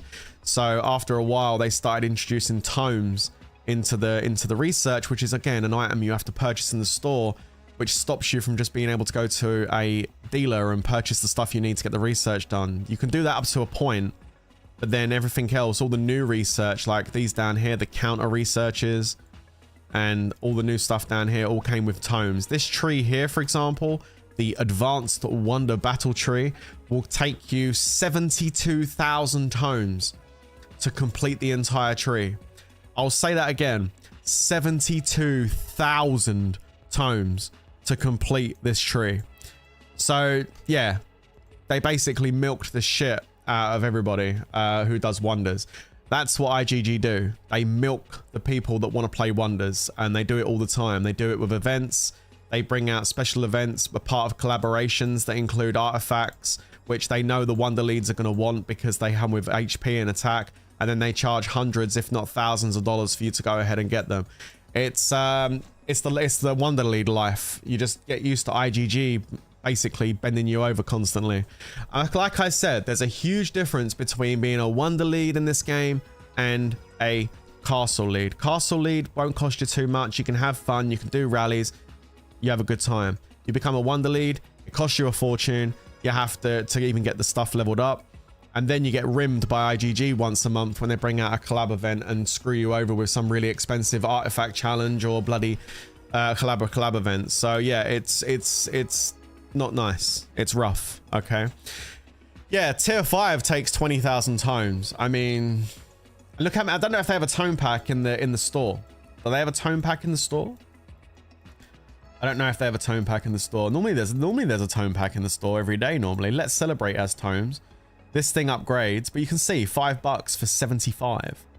You need 71,000 to complete that one tree. Do you know what I mean? It's expensive. Costs a lot of money. All right. So yeah, I mean, these things are pretty good. I haven't bought this because I just can't be asked. But yeah, 30-day supply chest gives you 150 tomes a month. As you can see, I'm ready. I hope I'm ready for the next research tree. No doubt it'll probably be double what I've got in my bag, but I've actually got, believe it or not, 70,000 tomes waiting for the next research. Knowing IGG, it'll be like 150,000 tomes to do it. You know what I mean? It'd be stupid, like just ridiculous amounts. Anyway, talking about comps. Sorry, talking about comps. I think I segued a little bit off there a little bit, but that's the kind of comp you want to go for. Tier 5 is going to be expensive to unlock, 20,000 tomes, and then you've got Lunite. The reason I'm telling you all this stuff, guys, is I want you to be prepared for when you do get tier 5. It's all well and good getting tier 5, but then you've got the upkeep and maintenance of tier 5. And to train tier 5, you have to train tier 4. And then you go to Lunar Foundry, you create these luminous gears, okay, which cost Lunite and resources. You build these luminous gears up. And then you take those luminous gears into here and you convert the tier 4 you've made into tier 5. So as you build the tier 5, your tier 4 goes down. So you have to replace that tier 4. Okay. So that's the upkeep cost of tier 5. It's expensive. It costs a lot of money. So I'm just letting you know. All right. Everyone wants tier 5 until they realize how much it costs to keep, says Kane's Inferni in the chat. Yes, absolutely. Adrian says they won't release new research that needs tomes. They'll release research that needs brilliant tomes or shiny new expensive tomes. I very much hope they don't. That would actually suck. I enjoy just being a castle lead, says Crazy Jenny. Hell no, I'm going to Wonder Lead. Yeah, no, it's crazy expensive. Prince, you should start a new totally free-to-play account and see how far you get in 6 months with a normal low-spending guild, and it's become a nightmare to even stand a chance. Yeah, I should do it. I should. I mean, as a free-to-play, I think the most important thing for you to do is try and get into the most active guild you can. And that's very well and good and said, but it's very difficult to do that. Like, it's very difficult for a free-to-play player to get into like a pay-to-play war guild, because you've got to understand how a pay-to-play war guild operates. I'm going to be brutally honest with you here, guys. If I'm in a guild, and I'm going to be honest, and some of you might like this, some of you won't, but if I am in a guild and I'm a pay-to-play player and I'm spending money every month on packs and I'm dropping presents in the guild and stuff, I want to be in a guild where I get that back. I would like that in return. I would like to be in a guild where everybody is like-minded and everybody is spending as well, and so we're all helping each other grow, kind of thing, you know? If I'm in a guild and I'm spending money every month on my account, I don't want to be in a guild where I'm in a guild with a bunch of free-to-play people that are just like, you know, leeching off the gifts and like getting all the benefits but not actually giving anything back. I think that's a bit unfair, and I mean, some may agree with that notion and some won't, but I don't want to be in a guild like that. And you have to understand, and I know the struggles, man. If you're a free-to-play player and you're trying to get into that guild, trust me, a lot of the guilds feel that same way as well. They might not say it, but they feel that way as well. And you'll apply and they'll be like, you can't join us, sorry, because, you know, we're a pay-to-play war guild. You're not going to be able to keep up. And it's kind of true. You're not going to be able to keep up with a pay-to-play war guild. You're not going to be able to keep up with the troop costs and everything else. Now, exceptions can sometimes be made. For example, look at Brando Free-to-Play. Brando Free-to-Play was in CAE.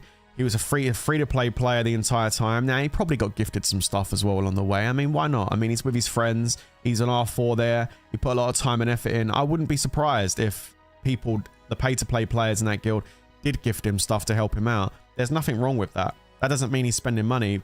Gifting is part of the game, guys. And if a pay-to-play player is buying shit and he wants to gift someone that's putting effort in the guild, I don't have any issue with that whatsoever. I think that still keeps him free to play. Okay, gives him a little bit of an advantage amongst other free to play players. But the bottom line is he was R4. He put a lot of time and effort into that guild to help it run. And so, yeah, if he got gifted speed ups or tomes or anything else, so what? Who gives a shit? He deserved it. So, but again, it's a free to play player that, but it may be someone else's money, but it's not his money, is it? So he's still free to play.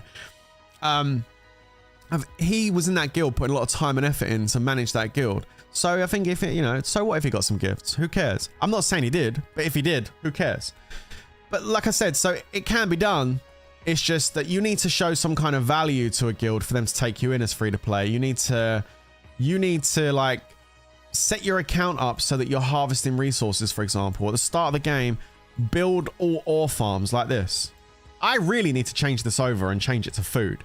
Like, I really don't need this here anymore. I really should change this all to food. So I make food when I put my chest plate on. I just can't be bothered to do it. But like at the start of the game, hyper a resource. Change all your resource buildings to like ore. And then when you apply to a guild, you can turn around and say, hey, can I join your guild? I have built my account so that I'm an ore farm right now. So I can actually provide your guild with millions of ore every day while I'm building up my account. Come with a selling point. Don't just message some guild that's like the strongest guild in the kingdom and say, hey, can I join your guild? Because you're the strongest and I want gifts. That's an instant rejection. Like, what are you actually going to offer our guild? What are you bringing to the table? Make sure you always bring something to the table. So again, build your account up, fill it up with ore buildings or wood or whatever you want to do. And then like focus your account to make sure it makes that resource very well. For example, if I'm doing all ore, yeah, you're going to want to make sure that you level up some heroes that actually boost the ore production, like Tracker. Tracker's got ore supply management, 150% boost. Level Tracker up. Like, go over to Death Archer, level Death Archer up. 150% ore production, boom. Get these two heroes leveled up. Get your ore buildings in. Do a bit of research on ore production and start knocking out millions of ore, and then go to the guild and say, hey, I can help you with your war efforts. I can provide you with millions of ore every day. Trust me, in the early part of the game when people are warring, they want resources.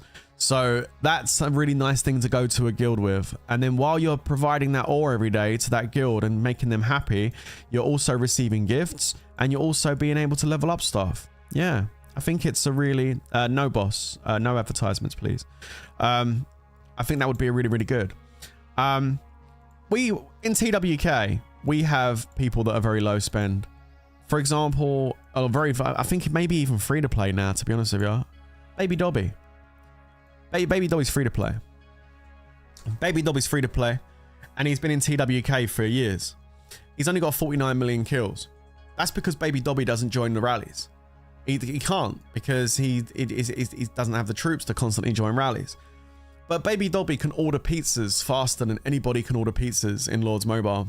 And literally provides us with fresh water on the side. He's our TWK water boy.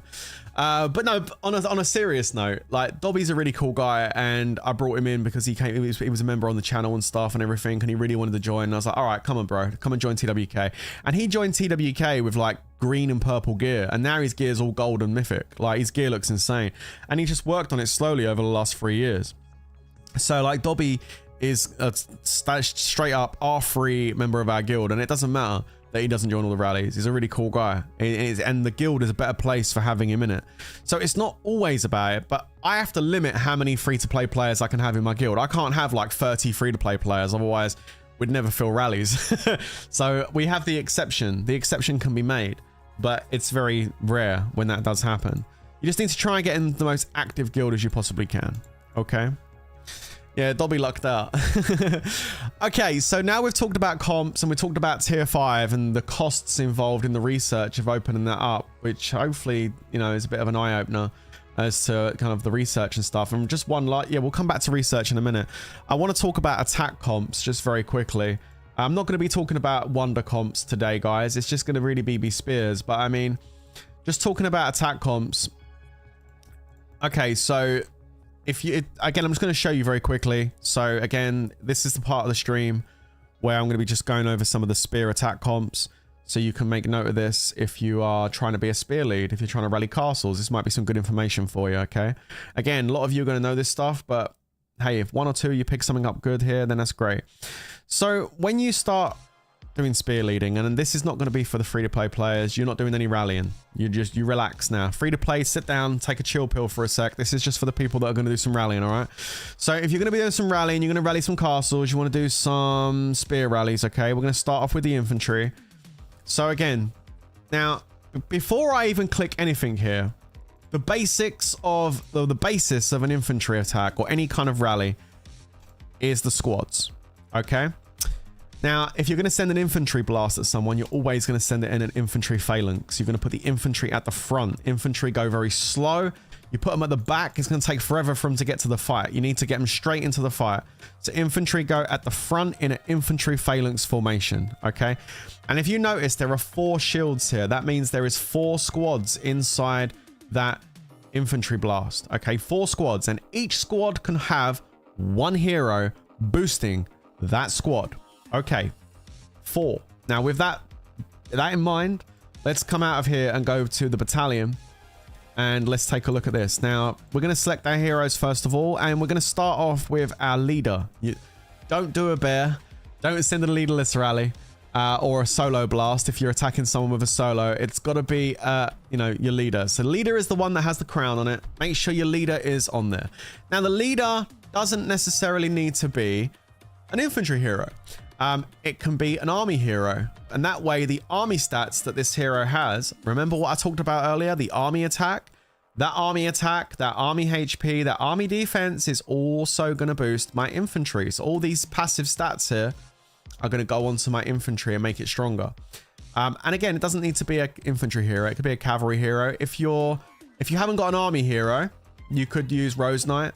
You could use Bombing Goblin. You know, you could do that. But yeah, I mean, having an army hero is ideal if you're going to be doing rallies and stuff. Just, you know, it's good to have one. So there we go. We'll talk about the heroes after this. But anyway, Lore Weaver could be my hero. Now we'll start off with the basic. When you first start off, you're new to the game and you're doing an infantry blast. You're probably not going to have Watcher straight away because it takes time to get Watcher. You do need to make sure you're looking out for those hell events that have the Watcher in. Make sure you do them because he is really good. He gives you the training boost and he gives you that army attack and army HP. So you definitely want this. So make sure you do focus on those Watcher hell events. It's a really good hero to get. Okay, but let's talk about infantry. So you're going to go with Demon Slayer. Really, really good. Really good. Infantry attack 30%. Infantry HP 50%. BEA beautiful. You definitely want Demon Slayer in your infantry march. You also want Oathkeeper in your infantry march. Yeah, it could be no, it can't be Trickster. You want Oathkeeper. Really good. Infantry HP 50%. Infantry attack 30%. Oathkeeper is the bomb. Let's go. Infantry attack looking good. And now you're going to want to put some more infantry heroes in. You're going to want to go for Sea Squire. Sea Squire has 30% infantry attack. He doesn't have any HP, but you got that attack. And that's what's important. So we're going to go for Sea Squire. And we're going to go for Soul Forger. Soul Forger again has infantry attack 30%. This is what your infantry blast is going to look like when you're fairly new to the game, okay? Now, I'll show you the optimal setting now though. As you progress, you're going to be purchasing those hero packs when they come up, yeah? So what heroes do you need to focus on when it comes to your infantry blast? Well, you're going to need to focus on a couple. The first one's going to be this one, Twilight Priestess. Probably the best infantry hero in the game. Infantry attack 30%, infantry defense 50, infantry HP 50. And what I would suggest is don't go crazy dropping all your budget on this. Just get the $5 version every time it comes out for 10 medals. It might take you 9 months, maybe a little bit longer because of the rotations. If you can afford it, maybe do the 5 and the 20 just to boost things along a little bit. But it might take you 9 months, even a year to possibly get that finished. And this will do. What you've got here, the Sea Squire, Soul Forger, this setup here is fine. It's fine. Honestly, it's fine for the moment. And then in 9 months to a year, you'll then be able to switch in Twilight Priestess and min-max up a little bit with the extra HP and defense. But don't feel ashamed to be running Sea Squire, Soul Forger, in your infantry blast, guys. For the first year of your Lord's Mobile solo rallying, this is absolutely acceptable. It's not a problem. And then you can start switching them out. So we're going to be switching out Sea Squire for her, okay? And then the other hero you want to go for is Grimwolf. This is the other one you want to focus on. Grimwolf for the 30% inf attack, the 25% army HP, and the 50% defense. And again, eventually you'll get this one finished, and then you'll switch out Soul Forger for Grimwolf. And then this would be your optimal infantry lineup for a castle rally, okay? So we'll confirm that in. And then we're talking about, yeah, $165 for $5 pack over 9 months. Exactly. Slow roll is cheaper than buying bulk. 100% agree, Pokemon. That's how you do it. Okay, and then we talk about familiars. Now, I said earlier on, you don't necessarily have to have 5 familiar slots open to do a rally on a castle. You don't. You can do it with 4 quite comfortably. The question is, what familiars should you focus on when it comes to your infantry blast? Now, I would say there is really a minimum requirement you need here, okay, guys? Now, the first one is you need Bon Appetit. Like, you need to have a pack 5 infantry familiar if you're going to do an infantry blast. Okay, at least one of them, minimum. And I mean minimum. You have to have one of these. Now, the best place to get this done is probably going to be the Tycoon. The Tycoon rotates, and it always has like these pack 5 packs in there. You make sure you get yourself a $20 Tycoon pack once a week or once every couple of weeks, and constantly keep on that, right? And you will eventually start building up the packs, all right? But yeah, there you go. This is your... Yeah, I know, Shanks, but I won't condone that in my stream, dude. So please stop banging on about buying accounts, because buying accounts is risky, and I'm just... You know what I mean? It's risky. There's loads of scammers. I know some people have luck with it, good luck with it, but I know there's reputable people out there, but at the end of the day, it's always a risk, and I'm not going to recommend a risk to anybody on this channel, okay? It's a black market, and there's no guarantees. If someone steals your money, you've got no one to go to, no one to cry to, no one to get a refund from. You do it at your own risk. That's it. I don't want to talk about buying accounts again, please. Next person that mentions buying accounts in my chat is getting banned. I don't want to talk about it, please. Right, let's keep going. So, Holy Terror, you're definitely going to want to go for this.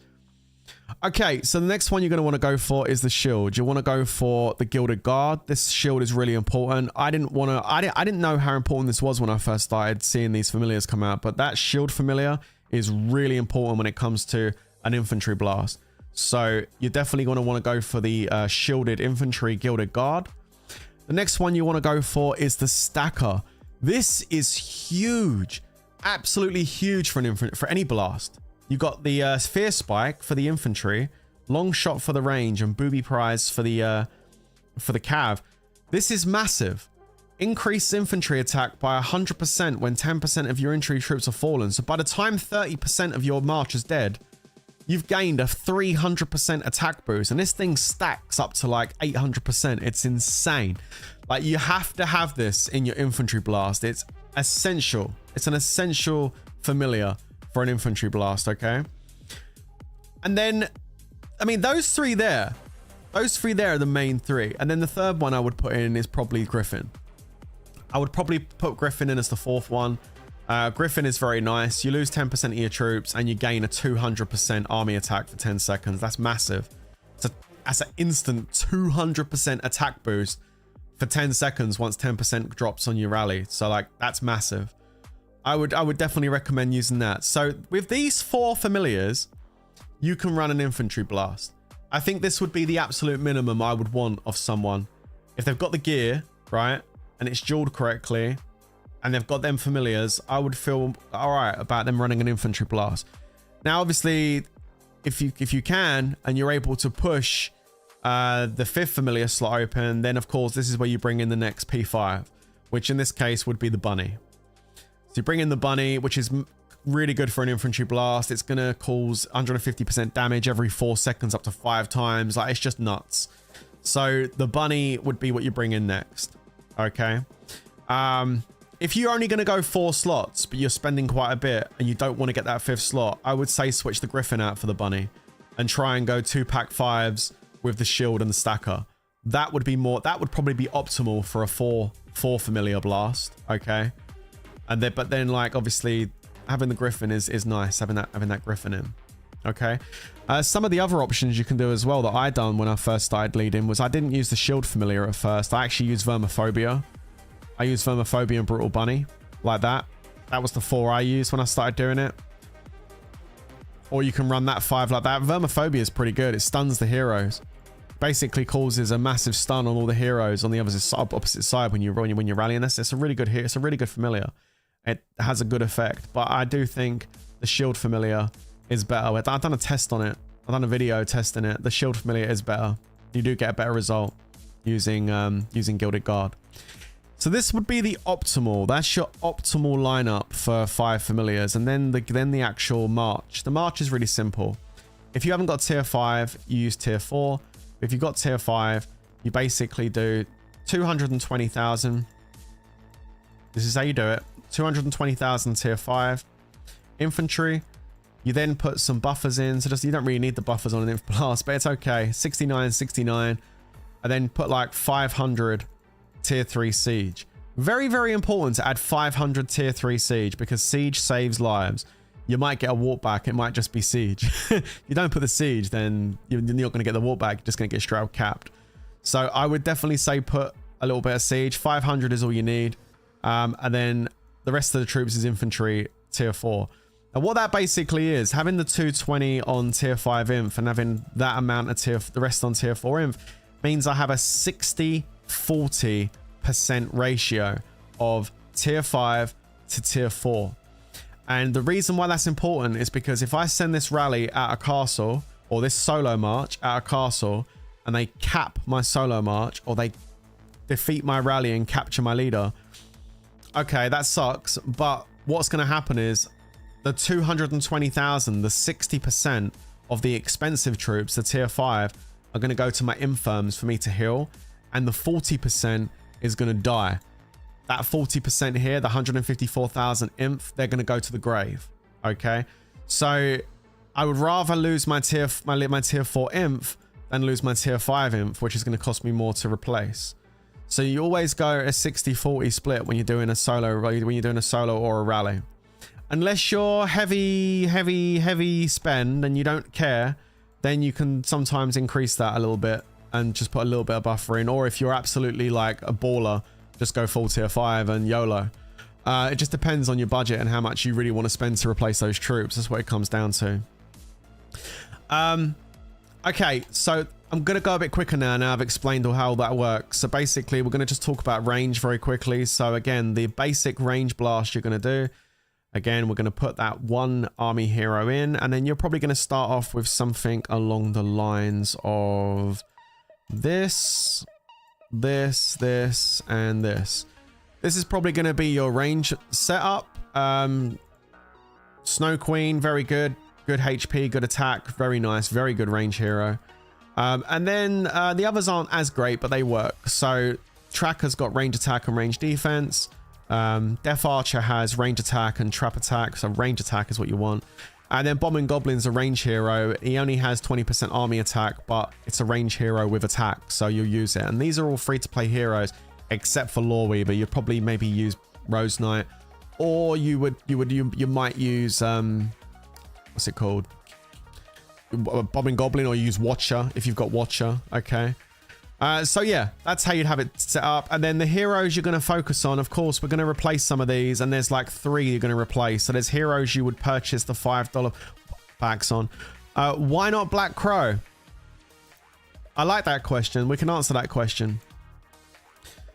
So the reason we don't use Black Crow is because Black Crow doesn't have any attack stats.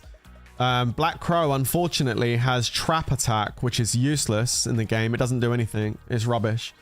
And so Black Crow is only coming with range HP 50%, which is a nice amount of HP. But to be perfectly honest, when it comes to doing a range attack, I would much rather take Bombing Goblin and have 20% attack over 50% range HP, to be honest. That would be my preference, but that's why we don't use Black Crow, because she just doesn't have any attack stats. Bombing Goblin has the attack stats. Although he doesn't have the HP, this would still be a better option to go for on an attack. You want to do damage, and that's what Bombing Goblin will give you. It'll give you that extra attack damage. So you go with this, all right? And then the heroes you're going to want to focus on, you're going to want to change some stuff up. And there's 3 heroes which you're going to want to purchase the $5 packs when they come out. You're going to take out Death Archer, you're going to take out Tracker, and you're going to lose Bobbing Goblin. And the 3 you're going to purchase when you see them come in the store. And in fact, when you start a new account on Lords Mobile, there might actually be some special offer packs that offer you this first one, which is Petite Devil. Petite Devil is really good. 30% range attack, 50% HP. Got the attack and the HP. And I think there's always some like basic, like some special offer packs that come out at the start when you first start playing Lords that you can get her from. The other 2 you're going to go for are going to be Grove Guardian. This guy is probably the best range hero in the game. You've got attack, you've got defense, you've got HP. He's fantastic in the Colosseum. It's just a really, really good overall hero. So you're going to definitely want to go for Grove Guardian when the $5 pack comes out. And the other one you're going to want to go for is this one, Master Cook. Again, range attack, range HP, also very good in the Colo.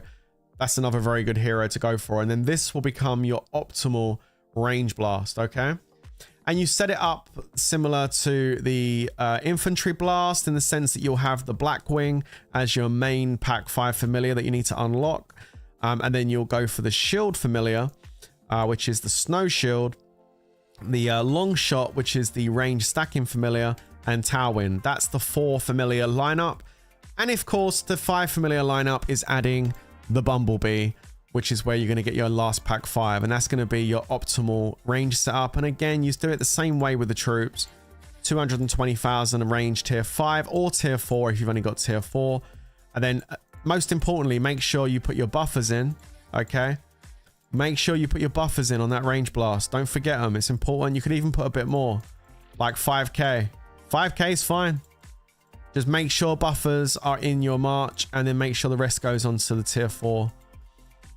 If you're doing tier 4, by the way, you just do pure tier 4. There's no buffers, all right? The buffers on tier 5. If you don't have tier 5, you send pure tier 4. You don't be doing no tier 4 with tier 3 buffers, like, or tier 2 buffers. Like, no. It's pure tier 4 if you're sending a tier 4 rally, okay? But only buffers if you do tier 5 because they're just so expensive. It's better to buffer them out a little bit. Now, I mentioned with the range blast, and I'm just going to talk about this very quickly. The range blast, when you send it, the formation you're going to want to use, I always go with an infantry wedge. This, for me, is the optimal way of sending a range, putting the range down the side. However, you have to be very observant as to what's going on with the target you're rallying. If the target you're rallying isn't receiving any reinforcements, then you should be pretty much safe to roll this in an infantry wedge, okay? But if your target is getting reinforcements, you need to be very careful in case the target you're rallying gets garrisoned. Because if your target gets garrisoned and you hit in an infantry wedge of a range blast, what's going to most likely happen is the inf and the cav are going to run forward and die before the wall comes down. And if that happens, then what happens is the enemy castle formation, regardless of what formation that player's sitting in, will revert to a default infantry phalanx, and then you're going to get absolutely clapped because the infantry is going to come flying out outside the wall and decimate your range. So if your target is receiving a garrison, you need to switch from an infantry wedge over to a ranged phalanx. It's not the optimal formation to hit with, but it means that when you do hit that garrison, your range is going to hit it first and kill it. And the infantry and cav buffers are going to be safe behind, so that when your march goes through to the castle, you're not going to make them come out the wall in a default infantry foul because your buffers are there. The buffers have to be present to stop that from happening. And then if they're sitting in a cav foul or a range foul, you'll get your better hit. You'll get your better hit. So just be very observant when you're actually attacking the target and make sure you do set it in the right formation. That's very, very important. Last but not least, we're going to talk about cavalry, which is going to be a range wedge. This is what I always send cavalry, and I think this is the optimal formation to send a cavalry blast in. Have it down the sides. The only one I like to send up front is the infantry. The cavalry range wedge for the cavalry, okay? And then what I do with this is take a look at the cavalry. Again, just talking about the heroes. I have my leader, who funny enough is also a cav hero, but regardless, I put my army hero as my leader always. Remember, there's 4 squads, and these are the heroes I'm going to select now that are going to join those squads. So, for the cavalry, when you start off, you're going to be going with Child of Light. You're going to be going with, and cavalry is the most difficult one, by the way. You're going to be going with Rose Knight. You're also going to be going with this guy, this chap here. Yep, Mr. Night Raven. And then, unfortunately, for free-to-play or for someone that hasn't got the heroes yet, it gets very difficult to get the 5th cav hero, especially if you don't have Loreweaver like I have. If you're running Rose Knight, then if things get really difficult, like if I change my hero, hang on a sec, let me show you. If you haven't got the army hero, so let's just say, for example, you're running like Rose Knight as your lead, yeah? All right, okay. It gets a bit more difficult here on the cav. Oh, I'd like to do this just to show you the situation. Okay, so we got Rose Knight. Cool, that's one of our cav. That's one of our cav. Okay. And then what we do is we put this one in, and who else have we got here that's on the free-to-play list? That one, there's 3.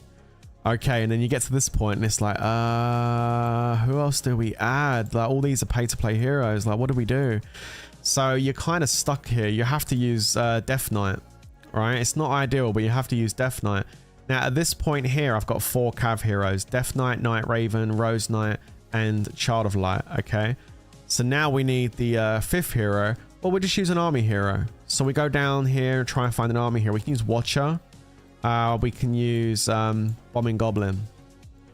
I mean, Watcher probably would be better because he's got army HP and army attack.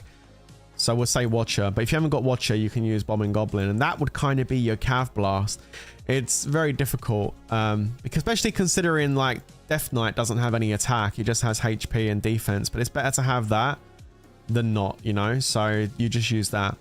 So we go back to having an army hero unlocked, for example. So let me go, oh, wrong, not here, sorry. Let me go and switch to an army hero. So let's just say I've got a Songstress of the Sea. Let's take a look here. So Songstress of the Sea is now my leader. I put that straight in. That's my, there you go. Boom. Great. Army stats. Great. That's awesome. That boosts my cav. Awesome. And now let's look at the optimal setup. So these are the heroes you're going to want to try and get the $5 packs when they go into the store. So of course we still go with Rose Knight and Child of Light. Both of those are really, really good still. Army attack 20%, 50% cavalry HP. Beautiful. And then we've also got Bunny with 30% attack and 50% HP. Very nice. We can use both of those. And then what we're going to do is we're going to be picking up the packs for Barbarian and Steambot. These are the 2 you're going to bring in. There you go. Look at that. Attack, defense, and HP. Barbarian, attack, defense, and HP. So yeah, this is really good. I would love it if IGG actually brought a hero out that we could use instead of Rose Knight for a cav blast. Because remember, she has 20% attack and 50% HP. There's room here to put, there's room in this game right now to add another hero. You could add another a blast hero that's got a 30% cav attack and 50% HP and 50% defense, or 30% defense. I thought they were going to do that with some of the newer heroes, but they haven't. They've left it at that. So Rose Knight stays. You can also use this hero, but I wouldn't recommend building Stormfox up initially. That would be later on if you choose to. I would just focus on keeping it like this. This would be optimal for a spear. All right. So there you go. So we've gone through all of the sorry, bear with me a second.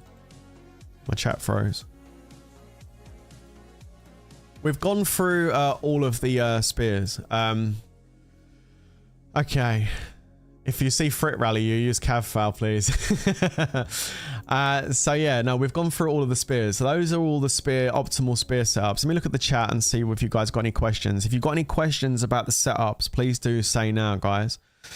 Worthy Prince, you know better than all your followers, and it's no, I know better than all my followers. And in fact, number one should start playing this game. Oh, in fact, no one should start playing this game. Okay. It's a non-stop cash grab. You know it, bro. See, like, this kind of comment just pisses me off, Tree. I gotta be honest with you. Yeah, the game is expensive. It is. And it pisses me off on more than one occasion. And I complain about it a lot. But at the end of the day, dude, I've been playing this game for 7 years and I've got a lot of friends in this game and I enjoy this game. And I mean, look at last night's DA. We had a banging time last night in DA. Like, I don't enjoy all the events in Lords Mobile and I get frustrated a lot, and it's expensive, but that doesn't mean it's not a fun game to play. It's just that everybody has to set, like I spoke about at the beginning of this stream, set your expectations. If you're getting upset and crying because you can't afford to do this, then maybe this is the wrong game for you. But like, set your expectations of what you can afford, do that, have fun with your guild, enjoy the game. That's it. You know, I think people get into a flap about this game when they try and do something that's above their station. They can't afford to do it, and then they cry because they can't actually do what they're trying to do. I think that's a big problem. And I think it all comes down to setting expectations that we spoke about at the beginning of the stream. Just be realistic with what you can achieve. And that's why I'm trying to talk about today, the cost and everything, so that people understand what they're getting into. Vengeful Centaur will be used. Actually, no. Vengeful Centaur doesn't get used. Vengeful Centaur is awful as far as a hero goes. And the reason goes because he doesn't have any HP. So you're always going to want to make sure that you have HP and attack on your heroes that you're using. And because he doesn't have any HP, he just has the attack and defense, we never use this guy in a Cav Blast, unfortunately. He looks so sick. Like, it's a cool looking hero. But he never gets used because they put research speed on him instead of HP, and therefore it's just a waste. The only thing this guy's good for is sometimes using in Colosseum against Don Guapo teams and monster hunting. So is it worth to buy the $5 pack of Vengeful Centaur every time he comes out? The answer is no, but we'll get to heroes in a moment. Any other questions about the setups on spears? I've been using Jade Worm instead of Shield Familiars. Now I feel like I need to get my Shield Fans max. Yeah, no, Shield Familiars for Spear, Jenny, all day long. Isn't Buffer the 4 Imp and Cav troops? Also, some send 1,000. What do you mean? Is fluff? Yeah, fluff, Rakio. So when you're setting up the march, you always want to make sure you put fluff on the march. It doesn't have to be a lot, but I sometimes do. Like if I do an infantry blast or a Cav blast, let's say, I'll do like my 220,000 tier 5 Cav. I'll put I'll play jokes. I'll do like 69. I'll put like 69 buffers in to the march. Yeah. And then I put like my 500 siege. And then the rest of it all goes on Cav. That's I've lost my size up boost, but that's basically what I would do. I would just put like 69. You could do a little bit more, a little bit less. Some people do 4. Some rally leads will do this. They'll do 4 buffers, you know. I normally do like 69. That's normally what I do. But some rally leads will do 4. 1 troop for each squad. That's why they choose the number 4. Because remember what we said, there's 4 squads in each troop type. So if someone's sending a Cav Blast, like some people do it like this. Some people send it in infantry wedge. I'm not a fan of that. Some people send it in range phalanx. I like sending it in range wedge. But look, you've got 4 of each squad. So if you use 4 buffers, each range squad's going to have 1 troop. Each infantry squad's going to have 1 troop, and that acts as the buffers. So some people do 4. I just do 69 for the lols. But yeah. Remove the chat from the screen. Chat's not on the screen. Oh yeah, it is. Shit. My bad, I touched it by accident. Thank you. Any other questions about... No, Matt, I'm not doing that right now. I'm not doing wonder lineups at the moment, Craig. Why do we send Inf in front? This is a good question. Why do we send Inf in front, not the Cav range? Yeah, sure, I can answer that. So the misconception is when you send an infantry blast, a lot of people do this. They stick it in Cav file. They put it in Cav file and they put like 4 buffers of Cav and they put 4 buffers of range, and they think this is optimal because their buffers are going to take the initial hits off the wall. What you're forgetting when you do this is it takes time for your infantry to walk from the back of the field to the front. They're slow. Range, take a few steps forward and boom, they're firing their arrows. Cav is really fast. That just scoots forward. But infantry takes forever to move forward. So you're losing valuable seconds of the battle, allowing your infantry to walk from the back of the field to the actual battle that takes place. So when you send an infantry blast, you put it in infantry foul, to get the infantry involved faster. You want them into that wall and smack straight into that army. You don't want them walking, especially if, like, I know range doesn't do massive damage against infantry, but you still have to understand it does some damage. So if you're walking like that, all the range arrows are coming over. You're going to get hit by like 2 or 3 volleys of arrows before you even start fighting. That's going to take a couple 100,000 troops off you, 150,000 troops off you, depending on who you're hitting. So you just need to be more optimal with that. You need to get your infantry straight into the fight as fast as possible and do as much damage as possible. So you always send an infantry blast in infantry foul, which is why I said you don't really need buffers for an infantry foul, but I always do, just out of habit. I always put my 69 cav, my 69 range, and a 500 siege just to help with walkbacks more than anything. But yes, you always send an infantry blast in infantry foul, guys. There are some, I mean, I don't want to confuse you. There are some exceptions. I don't want to confuse you, but there are some exceptions. For example, an exception, just to cover all the bases, an exception would be if you find a target that's sitting in range wedge, and they've got a shit ton of range, like loads of range, and they're stuck in range wedge. You could switch to, you could send the infantry blast and an infantry wedge so it's in line with the range and just shove it straight down the middle and do as much damage as possible to that range. That is an option, but it's very situational when you use that, okay? So, but I'm just so I've covered all the bases. You can do it that way, all right? But if you see a rally lead sending an infantry blast like this with infantry down the sides, or he's sending it at the back, you need to speak up in your guild and say, yo, bro, no disrespect. Always be polite, but you're sending that infantry blast wrong. You need to do it this way. You need to do it in an infantry foul. This is the optimal way to send infantry blast.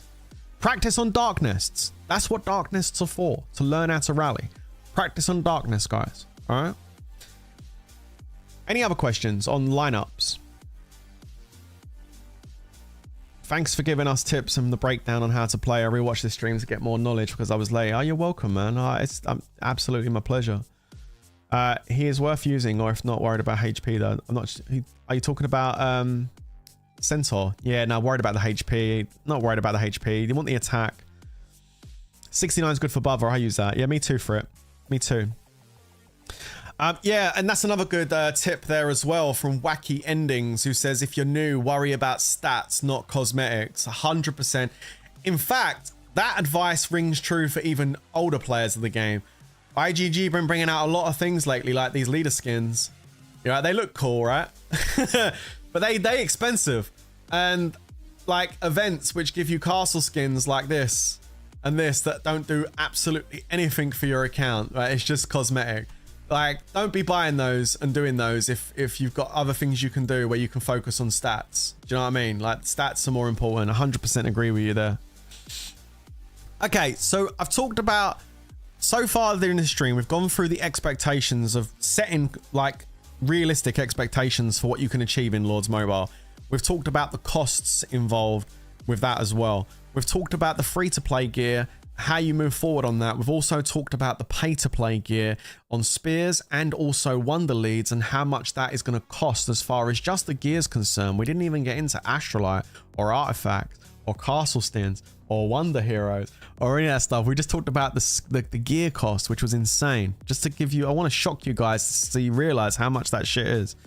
We've talked about attack comps. We've talked about the infantry, the range, the solo gear, as well as the setup for setting those blasts up and for doing solo attacks and for doing rally attacks. So the next thing I want to talk to you about just briefly here, because we have touched on it a little bit already, is I want to talk to you about heroes. Okay, so when you start Lords Mobile, there's going to be a whole bunch of heroes available to you, and it's kind of mind-boggling how many there are right now. I mean, look at all this. There's loads, and it's like, oh my god, like where the frick do I start? Well, the first place you're going to start is your free-to-play heroes. You're going to make sure that when you're a new account, you get your butt into here and you do your normal and elite challenges and focus on getting your free-to-play heroes unlocked and leveled up. Remember, you're going to need some of these for your spears. You're going to need people like, you know, definitely not that one. You're going to need Soul Forger for your infantry blast. You're going to need Tracker for your range. You're going to need Bombing Goblin. He's a universal army hero. He's very good to have. You're going to need Demon Slayer for your infantry. These are all free to play heroes. So you're going to need to make sure you work on your campaign quests and push through and get that done as soon as you can. Especially Rose Knight's in there as well, and she's really good for helping you in Colosseum and stuff to level up there and get more gems and stuff. So you do need to focus on your free-to-play heroes first. And then I've already gone through some of the pay-to-play heroes you should focus on. The spears, we've gone through those heroes. If you missed that, go back and check it in the stream, okay? Who else should you be focusing on? Okay, as far as spending money is concerned, you need to focus on an army hero. Pick one and just work on it. But ideally, if you can, there's 3 that you should definitely work on at the same time. Don't go crazy. Just get the $5 pack when it comes out, right? And the 3 army heroes you need to focus on are Berserker. This is the infantry army hero, and you should focus on her with the $5 pack every time she comes out. The other one you should focus on is Loreweaver, the cavalry version of the same thing. Get this every time it comes out, the $5 pack. And the last one is the range version, which is Songstress of the Sea.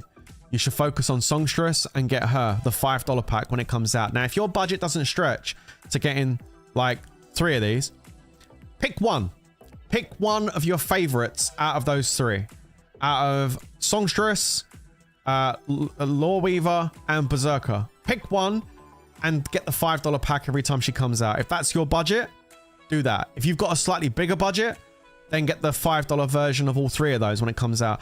The army heroes you want to avoid, like, don't get baited into buying these army heroes. Prince of Thieves. I literally got this to gold because it's a prince, and I was like, I got to do it for the lols, right? So that's the only reason I did this. But Prince of Thieves is no good because he doesn't have any army HP. He's just got army attack and army defense. You will never use this hero. I never use this hero. He's rubbish in Colosseum. He's rubbish at monster hunting. He's rubbish in war. This hero is useless. Don't get Prince of Thieves, all right? Absolute shite. The other one that you're gonna not really want to focus on, where is it? Gotta find it. Hang on a second. My eyes are going funny. The one which... No, these are the passive ones. Which one is it? I can't think of the name. Oh, I know. Stormfox. Where's Stormfox? Where's she at? Where's my eyes? Where's Stormfox? There she is. Stormfox. You're not going to want to focus on this as a priority. Like, she's a cool hero. And it's a good hero. Army HP, army attack, training speed. It's good. It's a good hero. One of my favorites. But you don't want to focus on this initially. This comes after. Once you get Berserker, Loreweaver, Songstress done, you got your spear heroes done. Then go buy some Stormfox, yeah? Just to add to your account. It's a nice thing to have. It helps with your defense. You know, it's good. But I wouldn't focus on this initially just because she hasn't got no army defense. It's a very small thing, but you know, stats are stats, and end of the day, this army defense is still a stat, and so you're going to want this over not having none at all. So that's why I would say Stormfox is something you don't want to focus on too much. As a free-to-play or even as a pay-to-play player, make sure you do focus on Watcher. When those hell events come around, make sure you are doing those hell events because this is a free hero and it's really good. It's pretty much the same as Stormfox. It's very, very nice. You need to be getting Watcher. It'll help you out a bunch with your marches. It's very, very good. So yeah, that's basically what I would do with heroes. Now, if just moving away from the free-to-play, medium spend kind of area, which is where we've been kind of lurking at the moment, let's go into the more higher spend. So we're now talking about maybe looking to try and do some wonders. You are going to need to get a lot more. You're going to need those initial heroes, Berserker, Loreweaver, Songstress. You're going to need the spear heroes. You're also going to need to purchase all 3 of the coalition army size boost heroes. That means you're going to add another 200,000 troops to your Wonder March. You're going to need to get Don Guapo. You're going to need to get the Snail Princess. And you're also going to need to get Cursed Hunter, which is another 3 heroes that you're going to have to level up to gold because you're going to need that extra size boost on your coalition army. You're also going to need to get Chronicler. Now, arguably, you could also use this as a spear lead on castles. This would be helpful to have these counter boosts. But I don't think it's essential to have this as a castle lead. I mean, very helpful, but you don't necessarily must have it. But for a wonder lead, yes, 100%. These are massive boosts that you need. These counter boosts are huge. So Chronicler is 100% needed. That's another hero you're going to need. And then depending on how successful you want to be as a wonder lead, you're going to need to get these passives. These heroes are heroes you don't use in your march. These are heroes that just come with passive attack boosts, which are going to make you stronger. And again, you don't have to get these. You're never going to use them in your march. But these new heroes that IGG brought out, all these passive ones, they add up. All these 10% are going to add up. And ultimately, it could be the difference between you winning and losing a Wonder War. So you do need to push into these passive heroes as well. So there's a whole bunch of other stuff to do. And I'm still working on it, guys. You can see down here, I still have the latest passive hero, the OnlyFans Alchemist, that I'm still working on at 34 out of 150. I just get the $5 pack when she comes out. I slow roll in this, and I'm getting close to finishing it. And then, of course, if you want to... Of course, if you then want to go to the next level on your Wonder Leading, I guess you can then try and work on one of these other heroes like Shapeshifter, Lightweaver, and Dark Magister. Just be warned, these packs are $100 each for 3 medals and very, very, very expensive. If you are using some kind of coupon, if you're using IGG's own discounts, or if you're using things like App Gallery or Amazon coins, you should be using something like that. Don't be purchasing all these packs through just Play Store or the Apple Store full price. You need to be doing something that gives you a discount. And again, you can get coupons off IGG's Diamond Store. You can get discounts off Aptoid. No, sorry. Aptoid's just been dropped by IGG, sorry. App Gallery, Huawei App Gallery's one you'll get a good discount from, as well as Amazon coins will also give you good discounts. So make sure you're trying to utilize those discounts, utilize the BOGO and any other offers and pay events that happen in the game. Make sure if you're buying packs like this, you're doing it when events come up that give you extra bonuses so you get more bang for your buck. Like, don't just willy-nilly go in there and spend loads of money on these because it just ain't worth it. But yeah, very, very expensive. Lots of money for this. It's taken me almost 2 years to level that thing up. Like, I don't think I'll ever get Lightweaver and Shapeshifter done, but Dark Magister's almost done. I'm 108 out of 150. I got 42 medals to go. I'm on the home stretch, but my God, it's taken me a long time to do it because it's bloody expensive. And that's the bottom line. But I've had a lot of fun playing Wonders in Lords without those 11Ks, and I've been very successful without those 11Ks. If you were watching Dragon Arena stream last night, you would have seen me successfully defending 3 times against someone that was maxed with 3 11Ks. You don't need to have the 11Ks to be able to win rallies in Wonders. Yes, it helps, but you don't need it. If you're countering someone, if you're using different strats, you can still beat people, even though they're stronger than you and spent more money. It's possible. Okay, so is there any questions about heroes at this point? My chat keeps freezing for some weird reason. I don't know why, but I'm going to pop it out again. If anybody's got any questions for heroes, please go ahead and put them in the chat. This is the best live stream. Thanks. Only if I'm just looking for questions here at this point on heroes. Which familiars to put on walls? Okay, we'll talk about that. Only use attack jewels if you don't have champ jewels. True. That's, yeah, absolutely. They are passive on the counter. Yeah, they're just passive heroes. They don't do anything. Like that. This passive hero, by getting this to gold, she gives me range attack 10% and range of defense 10%. I get this boost. Sorry, regardless whether I have her in my, have her in my march or not. She doesn't need to be in my march because she's passive. I get this boost regardless. Also, make sure you do Dragon Arena, guys. Make sure you do Dragon Arena. This is a army hero, Boommeister.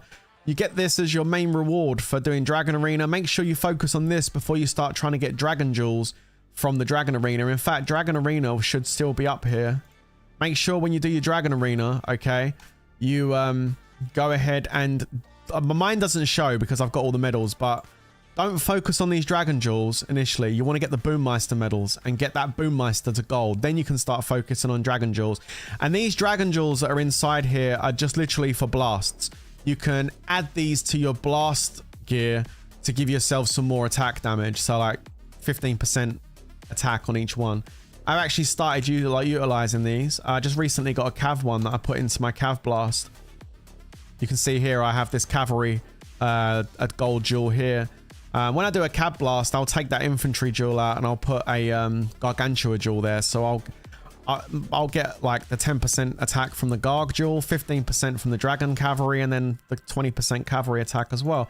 I've done the same thing on my infantry blast over here. Look, this is a good example. You can see here I've got a level 10 Ghastly Cane, and I've got like the Dragon Jewel in there with the Terror Jewel and the Infantry Jewel. So I'm rocking 104.8% on this piece of gear. It can go up a little bit more if we gamble. But like, this is risky. This is where you waste money. So I'm not really feeling gambling on that right now. But yeah, no, you get this leveled up more. I can get a bit more stats out of that if I get a couple more levels on it. But that's what we use the Dragon Jewels for. But Boommeister should be the priority. So make sure you focus on Boommeister from your Dragon Arena event first. So even for taking rallies, Loreweaver is better than Stormfox. Well, yeah, Loreweaver is going to be better for you as a lead than Stormfox, because Loreweaver's got army defense. Now, I do understand army defense is a very minor stat in Lords Mobile. It doesn't have a huge effect, but it does have a effect. For example, if I hit 200 tier 2 that have no army defense, and then hit another camp that's got 200,000 tier 2 with 25% army defense, the one that's got the 25% army defense is going to be I'm going to kill less troops. Not much less, but I am going to kill less because they've got army defense. So regardless whether it's a bad stat defense, it's probably the worst. This attack and HP are pretty much up there together, and then defense is below it, right?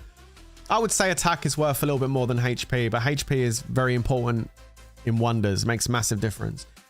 Attack and HP are up here, and then defense is down here.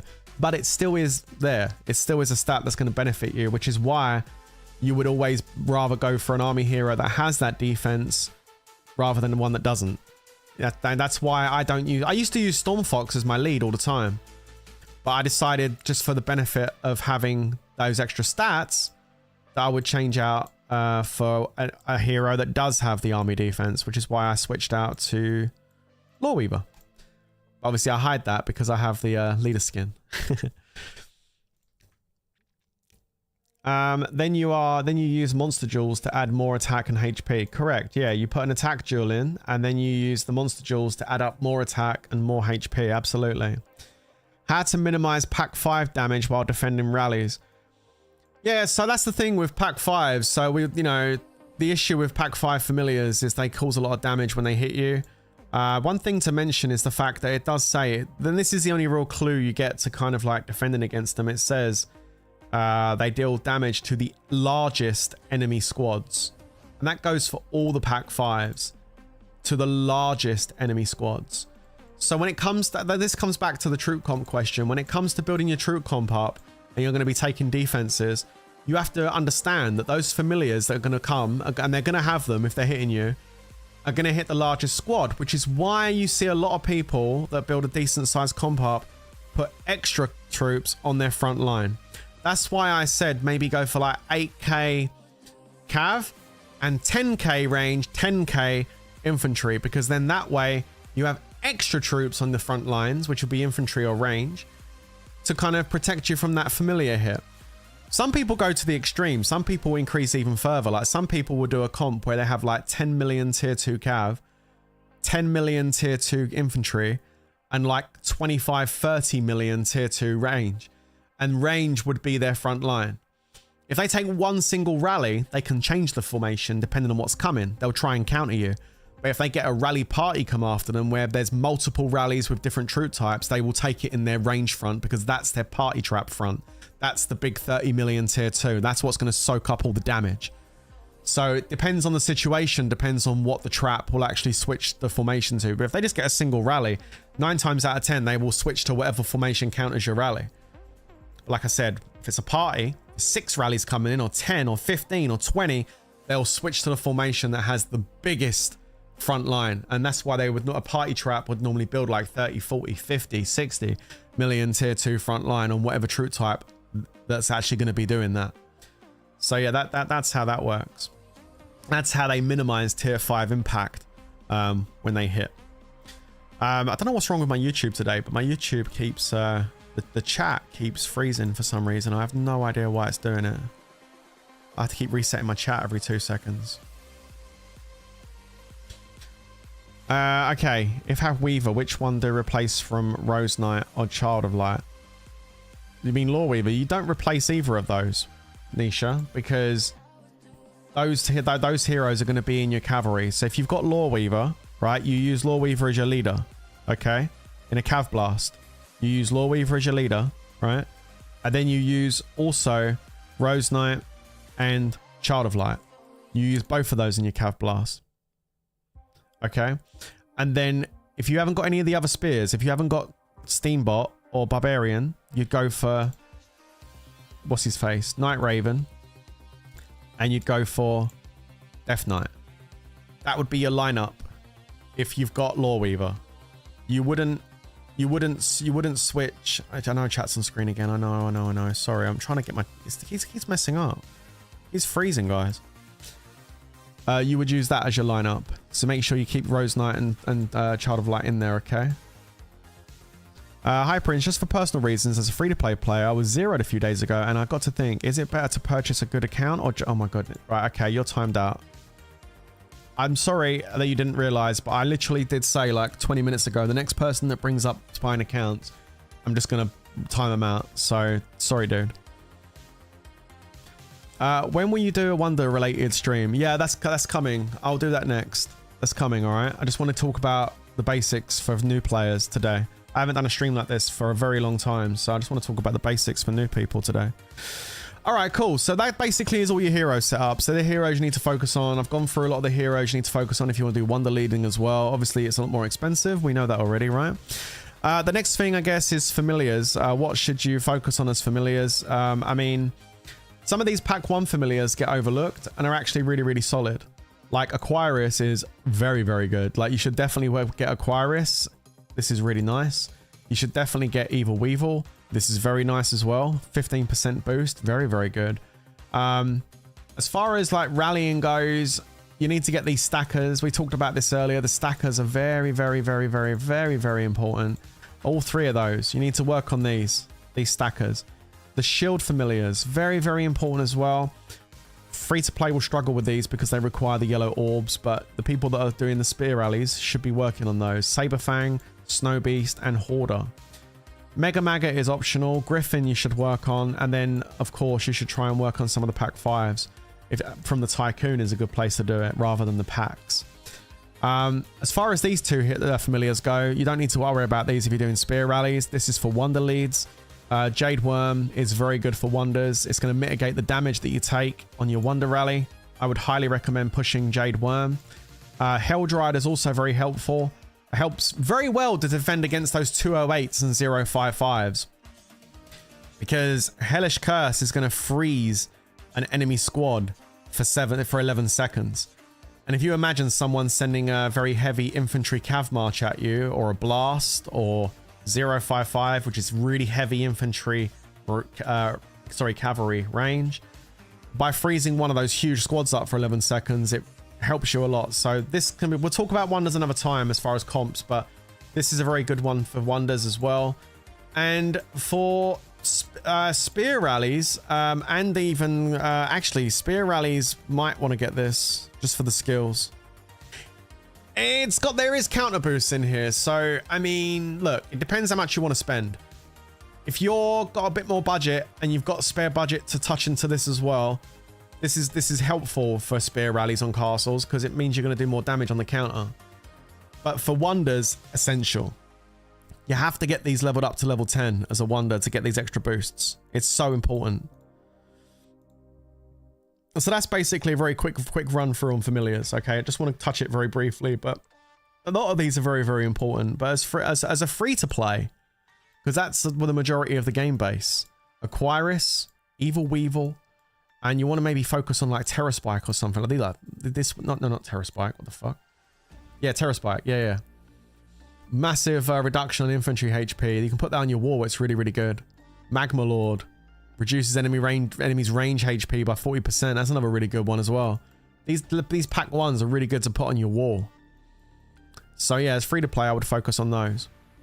Yeah, you do take less damage as well from counter boosts. I agree. I mean, counter boosts are great for rallying. If you're a rally lead, having the counter boosts from Chronicler and from Jade Worm is massive. If you can do it, do it. But I don't feel like you have to do it.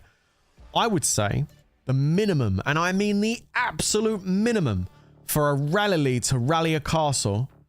We talked about 4 familiar slots. We definitely need to have a pack 5 familiar in there, like Bon Appetit if it's infantry, Blackwing if it's range, and Garg if it's going to be Gargantua, if it's going to be Cav.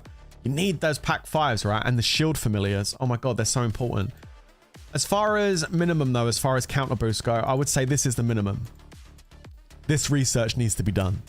If you haven't got this research done here, you shouldn't be doing a rally in Lords Mobile. It's quite simple. That needs to be done. It's vital. Yes, you need to have tier 4 open to get it. And you need to have these Furious things done. But with Techno Labs, you can blast through that. These do require some tomes. You're going to need tomes for this. But 30% is huge. That is the same as Chronicler and Jade Worm together. This research is massive. You need to have this research done. If you ain't got this research done, you've got no business setting a rally in Lords Mobile, man. You need to have this done. Even in a new kingdom, you need to, if you're the rally lead, you should be boosting like crazy. If you're the rally lead, get down here, get your tier 4 open and get these open ASAP. Like this is mega important. You get this, it's going to make you hella stronger. You rally someone who hasn't got this done and you will smack them into next Sunday. It's really, really important. So make sure you get that research done ASAP. That's the primary focus. Get to tier 4 open, get down and get those researches here done. That's that. And then get down here and get like 3 familiar slots open ASAP. That's like new kingdom strat. 3 slots open, counter boosts, tier 4 open. Boom, let's go, baby. And then you can start working on maybe a wonder tree. Go over here and start pushing some of this. Get an extra march, 500k, push that. That's going to give you the edge in a new kingdom when you start boosting and you're trying to win the base on the first WoW, for example, or the second WoW, whatever. Get down there and get that 500k open. Get your 3 slots open initially. Get your counter boosts open and get 3 of the familiars done that you're really fast. Like try and get a pack 5 done. Get a stacker done, maybe, and a shield familiar. Get those 3 out. And then you're going to be looking pretty good in the new kingdom if you can get that stuff done pretty quick. Hoarder's also good, fast way to get attack jewels. True. Absolutely true. And that's another really good point to make out with the talk about with familiars, is these familiars don't just have these army talents, and these are obviously very important, but they also have skills. And a lot of these skills are very, very good. They help you in your account. Things like Trove expansion. That's going to make you get more gems from the treasure trove. Things like Payday, which is really good. You're going to be able to get 3 random jewels every 3 days. And trust me, I've had gold attack jewels out of that thing. So they do drop. And like a lot of these other familiars do have like attack stats. For example, Trickster is all of the stacking familiars have that stacking ability when you attack. But if you go to the skills, they also have another 10% range attack in here. Wow, that's lovely. Level that up. Let's go. Same goes for the Goblin. He has 10%. No, not Goblin, actually. Wait a minute. Hang on. Not Goblin. Which one is it? It's Mole. Mole Shaman has the 10% infantry attack. Sorry, I got a bit confused there. Yeah, he has the 10% infantry attack. There's even HP on some of these and infirmary capacity. And man, there's just so many. Which one's got the cav attack? Nocerus. Nocerus has got the cav attack. Yeah. 10% on Nocerus. There you go. I haven't leveled up all of this stuff. I mean, this one I haven't even leveled up. I just don't use it. No need for me to use that. But, yeah. I mean, they've all got skills. And they're all very good. So make sure you check the skills on each familiar. And focus first on the ones that give you attack stats. That's what you want to focus on first. Alright, before you do anything else, focus on the attack stats.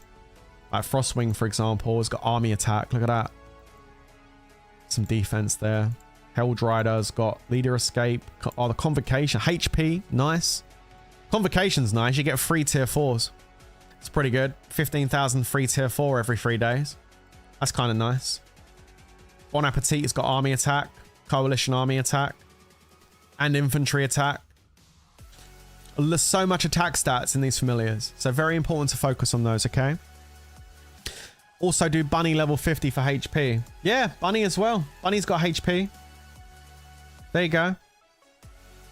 So there's a lot of army HP. It's huge. 10% army HP. Wow. So yeah, you want to basically be pushing as much of these as you possibly can. Okay. And just, it takes time.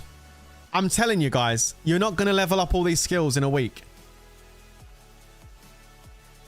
It's going to take months.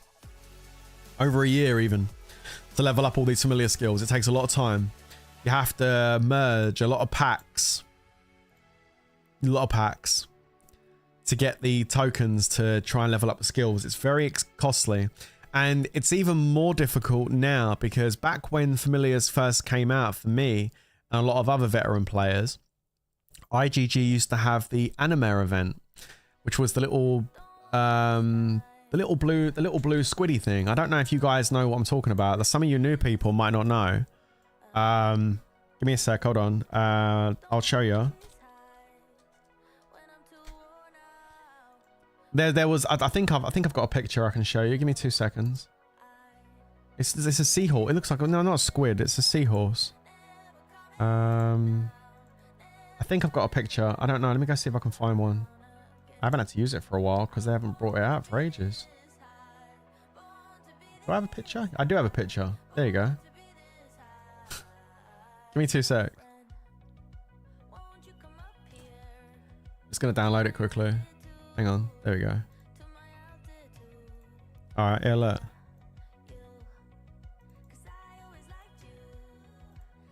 Alright.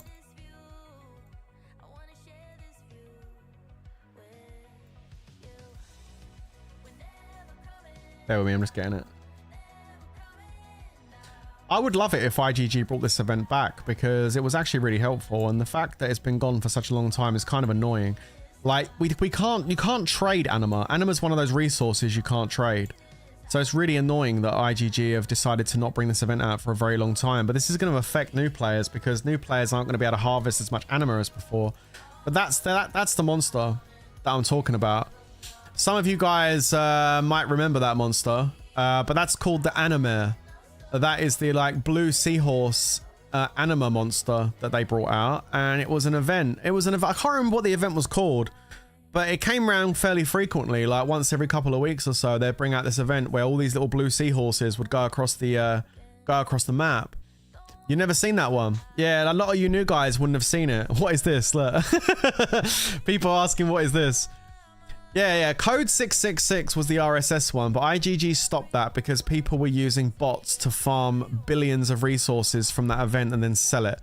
So they don't want people doing that. So they stopped the code 666, which is unfortunate that the people that have to do all them bot farming ruin it for everyone else. But IGG weren't having any of that, so they stopped that event. But this event, I don't understand why IGG have stopped this, because like you can't trade anima with other players. Yes, you can't. You're not allowed to. You can't do it. So I don't see no harm in having this this event return to Lords Mobile. It would be nice to see this come back. It does help people store their bags with anima, which helps like players like me when I want to do familiar skills and stuff. Like sometimes I run out of anima and it's just really annoying. I have to spend more gems than I need to, and I don't like doing that. So this would be really nice if they brought this back. I'd be very happy if IGG brought this back. But yeah, this is a really cool event. I like this event. It was quite a while ago. Yeah. Do you remember it? About 3-4 years ago this was. Yeah. So we haven't seen the anime for a very long time. So it would be nice if IGG brought this back. I would love this. But for now, it's not in the game. So we have to say goodbye to the anime. But yeah, so it makes it more difficult to get this done now. It really does. I feel sorry for the new players that don't have the animates because they're going to have to buy anima and it just makes it more expensive. Which is a shame. But yeah, takes a long time to do, but it's very important to work on. Also, don't turn your nose up at the Verge way. Like, this was some new content that IGG added, and they haven't done any more on this for a while, unfortunately. But like this thing here was actually quite fun. It was a fun little mini game they put in. The thing that bugs me is the fact that now I've completed Verge Way, I can't even go and play it again. I can't access past levels, and that actually bugs me. I would really like it if IGG could add a level select here and let me be able to go back in and revisit the levels in the Verge Way so I can actually play it. No, Verge Way is not available for fresh accounts. It opens up as you level up. but eventually you will unlock the Verge Way. I can't remember what castle level you have to be or something to unlock this, but eventually you'll unlock this area. And like the mini game's actually quite a lot of fun. There's a lot of strat involved in playing some of those levels in there. And I enjoyed this. Like it's not every, yeah, like some people don't like it. Like Noob in the chat says, I never liked Verge Way. Shadow says, I stopped doing that. Yeah, I get it. It's not everyone's bag, but I enjoyed it. I found this really nice content that they added. I like the PvE aspect of it all. It was fun. And the stats I got off here were kind of nice. I mean, guys, people turn their nose up at the stats, but I mean, did you guys take a look at what's in here? I mean, this one here, for example, 1% infantry attack, 1% cavalry HP. That's just one. Range attack, infantry HP. I wish there was something in here that showed me, like, you know, like in the artifact building, you can click it and you can see like a summary of how many stats you're getting from this. I wish there was something in here that showed me all the stats I'm getting from this. But when you add up all these, that's actually kind of a lot. Like, let's add it up. How much infantry attack do I get from Verge Way? Let's take a look. 1.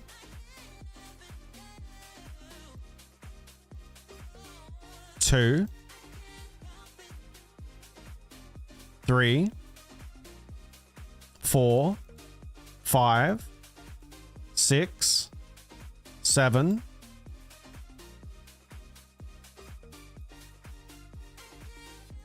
8.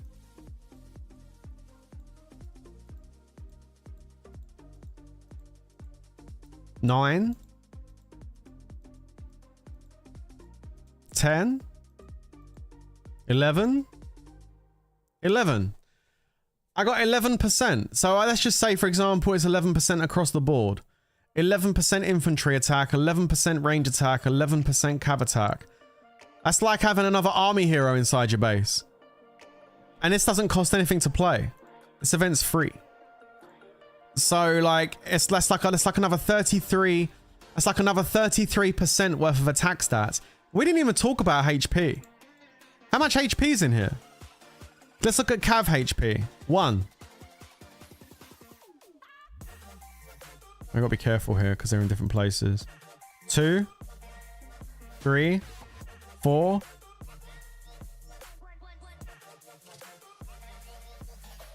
5.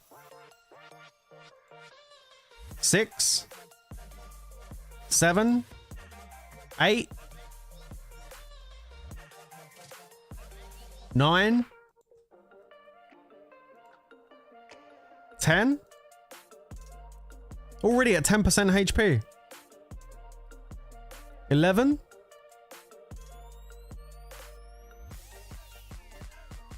Eyes are going funny. 11. We're at 11. Is there any more? Is it 11 for HP as well? Might be. Could be. I'm at 11. It might be 11 as well. No, 12.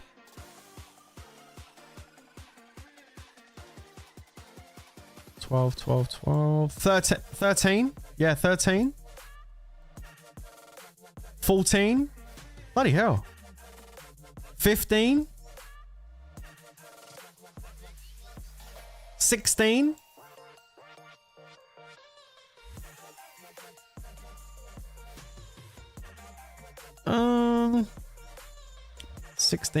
16. Wait, what's that? Was that one? No, 16. 17. 18. Wow. 19. 20. 20, 21, 20. It's about 20. 20.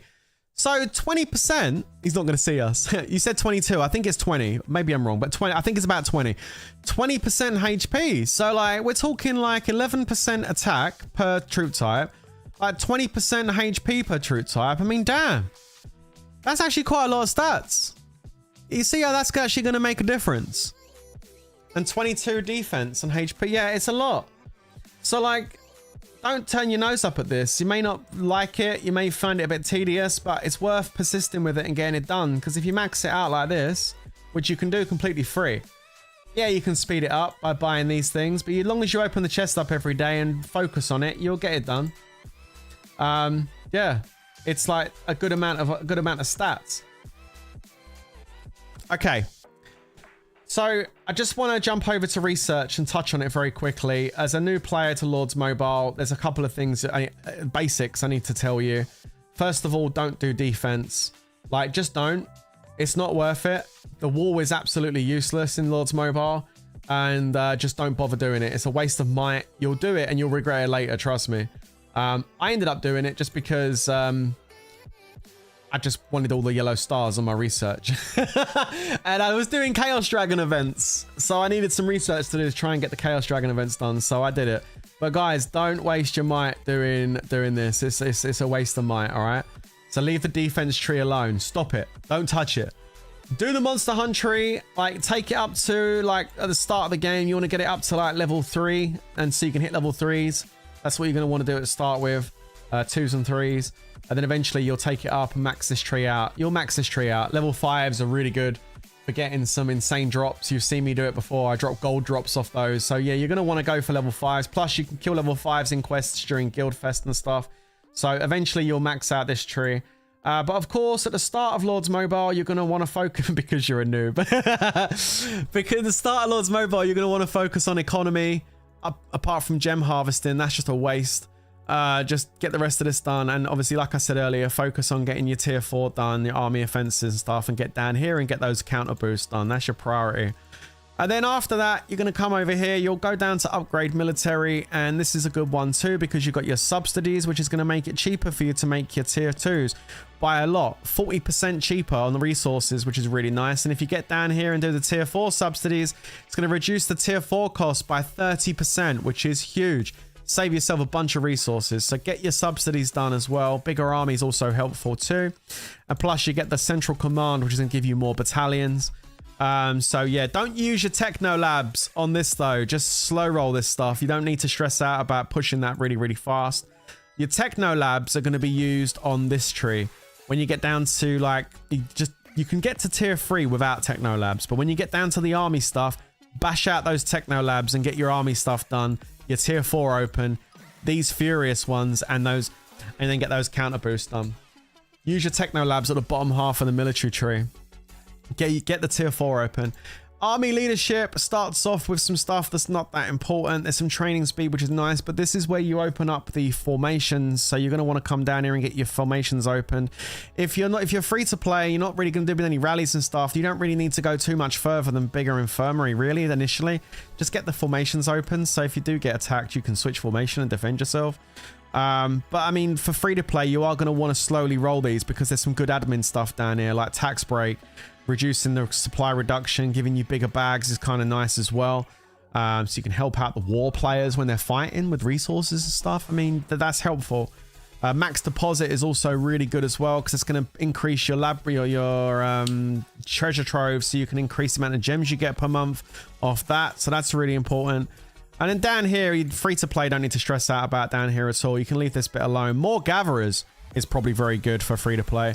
But down here is more for the rally leads, the wedges, and the army offense stats and stuff. And these things are also very important if you're going to be rally leading. I mean, like demoralize, you know, is a debuff. You're weakening an enemy army attack by 10%. That's huge. So yeah, no, these are very important if you want to be a rally lead. You're going to need to come down and do your debuffs, which is what these 3 researches are. You might need to save techno labs for those because they are very long researches. So yes, you do need to make sure you have techno labs ready for those to get through them. Okay. Yeah, there is a familiar that does it as well. The treasure trove, the gemming gremlin, I think. Yeah. Military command is just some odds and sods, really. You've got a bunch of resource stuff at the top for storage, which is kind of good, and gold. And then you go further down. You're going to need to do this research if you'd like to turn any of your gold gear into mythic, which is the breakthrough research. This is how you do it. You need to come down here in military command and research breakthrough. This is going to allow you to turn your gold gear into mythic gear. Don't forget, you do need the ultra rares again that you use to make that piece of gear gold to make it mythic, and you're also going to need the embers which you're going to be getting through events and also through the mythic forge pack in the store as well to upgrade your gear. But Beyond that, there's some stamina limit, which is kind of all right, and shelter expansion. And then you've got some darkness boosts, which are kind of optional. You don't need to stress out too much about those. But down here, there is another max deposit research and energy limit, which is worth looking at because that's going to mean you have more energy for hunting monsters, which is good. And you're going to be able to get more gems per month by getting max deposit 2 leveled up. So it's also definitely worth coming down here and doing that. And then down the bottom, again, really pushing down here is more for rally leads. Devotion is a rally lead thing. You don't need to stress out about this if you're not a rally lead. And likewise, these fury boosts are kind of nice. You get a 10% boost on HP, army attack, and defense. Again, if you're not doing rally leading, you don't need to stress out about this. But for a rally lead, this is something you want to come down and do. Okay. And then over here, we've got upgrade on that one. Familiars, again, this one's good. You need to do this to get the familiars open. The pack 2, the pack 3s, the pack 4s. You've got to get down to pack 4. As far as these ones down here goes, you don't need to stress out too much about this unless you're a wonder lead, really. I mean, merging cost is okay, I guess. It means it's going to be cheaper to merge for the pack 4 packs, which is kind of good. 10%, it's okay. And again, skill stones, if you're making griffin stones or pyrus and little maggots, things like that, yeah, I guess that works. But also, if you're a wonder lead and you're making like blackwing stones and bunny stones, then this is kind of nice, having a 20% reduction in your merging costs. Wards, again, this is stuff for rally leads, for wonder leads. All right, so I wouldn't stress out about it. And this is just 5%. Don't go chasing this. Just, it's a golden carrot research to make you run down there and go, oh, go get that. Don't worry about it. These 4 here, you don't need to stress. Get down here and get pack 4 open so you can start working on your pack 4 fams. That's what you need to do. Don't stress out about this bottom part. And then sigils, again, some really good stats in sigils. This is a tome tree. Lots of attack stats and HP in here. I would suggest, my opinion is, if you are a filler, okay, or a castle rally lead, you're not a wonder lead, okay, I would suggest that at minimum coming down here and just opening up the helmet sigil. The reason why I say do that is because if you open up helmet sigil, you can then go and get some wolves and you can put some wolves into that helmet sigil. And you might be wondering, what the hell is he talking about? Wolves? It's these, look, these things, wolf pack sigils. You might see these in bargain stores. Yeah. You might see these in packs. Grab them if they're in bargain stores, because look, if you get some of these, if you get a blue or a purple, you can add a few wolves to your guild's rally. So if you're doing a wonder rally at Dragon Arena or WoW or anything, you can add some wolves to your rally lead's rally, and that's going to increase the attack damage that rally is going to do. So it's very important to try and get at least the helmet sigil, and that's not going to benefit your account much. It'll benefit a little bit because, like, when you go down the sigil tree, there is some attack boosts and stuff here. Now, forging cost, ration run, I mean, they're all right. And you're going to get a few stats here. But you don't need to max these out to get that open. I think you've got to take them to like level 6 or something, level 6 or 7, and that opens up. So it's very cheap to get that helmet sigil open. Obviously, if you're a wonder lead, you need all of it open. It's like a 17,000 tome tree, and you need to come down here and do all of it. You need all the sigils open, all the attack open. As a wonder lead, you need this entire tree done. Okay, moving on. Wonder battles. This speaks for itself. It's called wonder battles. If you are free to play, don't ever look in this tree. If you're a castle rally lead, don't ever look in this tree. If you're a wonder rally lead, and that's what you're building up to, welcome to wonder battles. This tree is another 20,000 tomes, and you're going to need to max the whole thing out. You need to come down here and get the 500,000 and go down to the bottom and get the other 500,000. Happy birthday. Let's move on to the next one. Before I get to the tier 5, also, if you're a wonder lead, you're going to need to do this one as well. Advanced wonder battles. Now, this is going to be the last tree you do as a rally lead, as a wonder lead, okay? If you're a free to play or you're a castle lead, don't ever look in here. But if you're a wonder lead, after you've done everything else, then you need to come in here and get ready, because this tree is 72,000 tomes to get complete. But if you're able to do it over a period of time, the benefits are pretty good.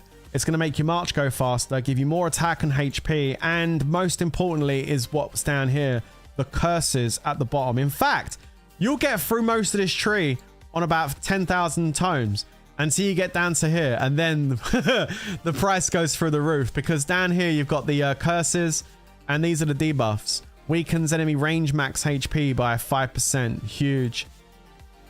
Weakens enemy range attack on the wonder by 5%. They're specifically for wonders. It don't even affect castle rallies. So castle rally leads don't even need to do this. This is just for your wonders. All right. I mean, technically a castle rally lead could do the first bit if you want some extra stats. I mean, if we're getting technical. If you're a castle rally lead, you could do the first little bit and get an extra 10% if you really, really want to. I mean, this top bit's not really that expensive. So yeah, I mean, you could do just the top bit. I would do the top bit to get an extra 10% with my leader. Why not? An extra 10% HP, defense. But that's about it. There's no attack. Oh, there is attack. It's at the top. There it is. So you get a bit of attack. This is nice. And a bit of HP. That's not too bad. Yeah, you could probably do that if you're a castle rally lead. Why not? Okay, I take it back. Castle rally lead can do the top bit. But then the wonder leads go down here and do the next bit, which is extra stats and then curses. Okay, because it says wonder on it. All right. And then, of course, there's the tier 5 tree, which is about 21,000 tomes to finish. You know, this is the tier 5 tree, which you have to unlock. I mean, you don't need to do this if you don't want it, like the central command. I mean, I'm glad I need it. I need the battalion slots, but you don't have to if you don't feel like you need the battalion slots. But I definitely needed that. But yeah, you go down here and do all this. I mean, this tree isn't awful, but I mean, it's just tedious more than anything. And then you get your tier 5 at the bottom. Okay, they're about 600 tomes each to unlock, which is the tier 5. Whole tree is about 20k, 20k tomes, not 20k in money, 20k tomes. And that's research. That gives you a rough idea of how the research works. All right. Any questions about research? Thank you, Rossi. It was a great DA, bro. I loved it. Next, to unlock helmet sigil or fam slot 5. Good question. I mean, if you're at fam slot 4 and you've got the familiar ready for your 5th fam slot, I would push the fam slot 5 and then go do the helmet sigil. But I'm just letting you know, keep helmet sigil in your back of your mind, because it's going to help your guild out if you can give them some wolves when you do the wonders. But I would put the 5th familiar at more priority. Absolutely. Yeah, 45,000 tomes just for the free curses. Yeah, it's expensive. That's what we got here. So shady trades in a nutshell. I come to my expectations. Dormammu, I've come to bargain. expect you to say this instead. Lost Mobile, I've come to bargain about. Yeah, I know, right? I'm almost done with tier 5 tree. Inf side max, cav range side, level 8 each. Nice, congratulations. That's awesome, dude. That's really good. So yeah, that's basically research in a nutshell. So then we move on to packs, I guess. I mean, packs are something which a lot of you do buy, you know. A lot of you are free to play, but a lot of you do buy a pack. So, I mean, what pack should you really focus on when it comes to coming into this store? This store can be a rabbit hole. Let me just say that first of all. It can be a massive rabbit hole. So you need to be very careful when you come in here, guys. And like I said, guys, but when you come into the store, make sure you come in with a budget. Please do that, guys. Don't overspend your budget. And yo, Veden. Yo, what's up, bro? Thank you, bro, for the 20 gifted members. Holy crap. Is it worth to buy some orbs with gems or familiars? No, it's very expensive. I would do it in events and packs. I wouldn't buy them with gems. Yo, thank you for the 20 gifted, man. A bunch of you just got memberships on Vedant there. Roger, Time King, Brad, McLovin, Geo, Send Nudes, Killer Koala, Regnick, Annette, Helter, Rani, Carlin, Jiggly, Sebi, True Alpha, Delboy, Deadeye, YM. Yo, holy shit. Bunch of you just got gifted memberships. That's awesome. Thank you very much, dude. Appreciate it. Thank you. So yeah, when you come in here, make sure you come in with a budget in mind, guys, because it can get out of control very, very quickly. Always try and take advantage of events and stuff. Like you see this BP gift thing. Like this BP gift thing was really good because this BP gift thing gave you a bunch of like carpets and crafting speeds and stuff, you know, like for tier 5. So like I always buy stuff when there's like things going on, like events, and You have the web event as well that's in here. Like this is the pay to play event that come up. Like, you get a bunch of rewards. I mean, look at all the stuff in here. Like, yeah, it's a pay to play event, but I mean, these are all prizes that you can get that you wouldn't normally get if you bought packs outside of this event running. So always try and make sure you time your pack purchases along with web events and things like BP gifts and stuff. Like this time round, it was Lunite, carpets, and tier 5 crafting speeds. Sometimes the IGG do it and it has like the packs in there for Jade Worm with like orange orbs and stuff. So like, time your purchasing at times where you get the most value for your purchasing, okay? And Veden, thank you again for another 20 bomb. Thank you, bro. Hatem, Krunel, Agris, Jake, Ironclad, Cyprian, don't know, Annual, Loran, Cypher, Zakits, Samuel. I got Ella and Lord Jimmy, Rim Jim, Bribe, AK, Sins, Chirag, Babedian. Yo, thank you very much for the memberships, dude. I really appreciate it. Thank you, thank you, thank you. So yeah, I just want to, I'm literally stressing the point to coming out of a budget because it can very quickly get out of hand if you go, oh, I didn't get what I want, I'll go buy another pack. No. Like, come in with a budget and then stick to it, okay? And if you didn't get what you wanted this time around, don't worry, man. Wait till you can do it again and then you'll try again. Like, just don't overspend is what I'm saying, guys. You have to come in here with a budget. And remember, always use vouchers and codes. I mean, I'm not dumb. I always made sure I paid as little as possible. So I would always go to like Huawei or I'd go to Amazon or I'd use some of these services that give you the discounts because that's the smart way to buy your packs as well. Okay. So what packs are actually really good to get? Well, I mean, if you're starting off, you're going to be wanting to go for things like, where is it? Is it in the store today? Yeah, this is the go-to when you're bit. And again, the way I feel about these packs has changed over the years. Like if I was coming into this game as a castle lead or very low spend and I just wanted to build up a good set of gear to defend in, then this is the perfect pack. Going for Material Madness is great. This gives you a lot of really good gear chests to open up and it does upgrade as you purchase more. Just buy what you can afford, open your chests and cross your fingers for some good luck. I find this chest to be one of the best ones to upgrade in just standard gear. Which is really, really nice. And then beyond that, I mean, I would normally pick up these itty bitty packs that are like $5. Like things like this, they don't really add much bang for their buck. I mean, yeah, you get a few gems, a few speed ups, but this stuff isn't really going to make a massive impact on your account. And it's just $5 that you're wasting. Better off spending that $5 on a hero that you're actually going to need than spending it on something like this, which is just basically a very small pack full of consumables. This is where spending is not good. Like you're just wasting it buying something like this. I mean, it's not a waste. There is still stuff there, but it's not going to make an impact to your account as much as something else would, for example. Sweet Deal is also a very nice one. They've changed this up recently. This is actually pretty good. It comes with VIP points. You get a good amount of 24-hour speeds. You get some artifact coins, which is nice because you can build those up and start working on your artifacts. You also get some of these where you can possibly get Star Scrolls and Astrolite, which is kind of nice. I mean, most of the time you don't, but sometimes you do. I opened up 100 the other day and I got like 27 Astrolite out of it. So like, it does happen. And again, you get this one here, Monstrous Crate's really good for getting the ultra rares that you possibly need to upgrade some of that gear. So yeah, like I love those Monstrous Crates. I think they're great. And then you get a whole bunch of other chests as well to help you work on stuff. So that's kind of nice. Sweet Deal's actually a pretty good one. For rally leads and stuff, Battle Prowess is really good because you get carpets, you get size up boosts, you get 70% attack boost. So as rally leads, you want to be picking up that.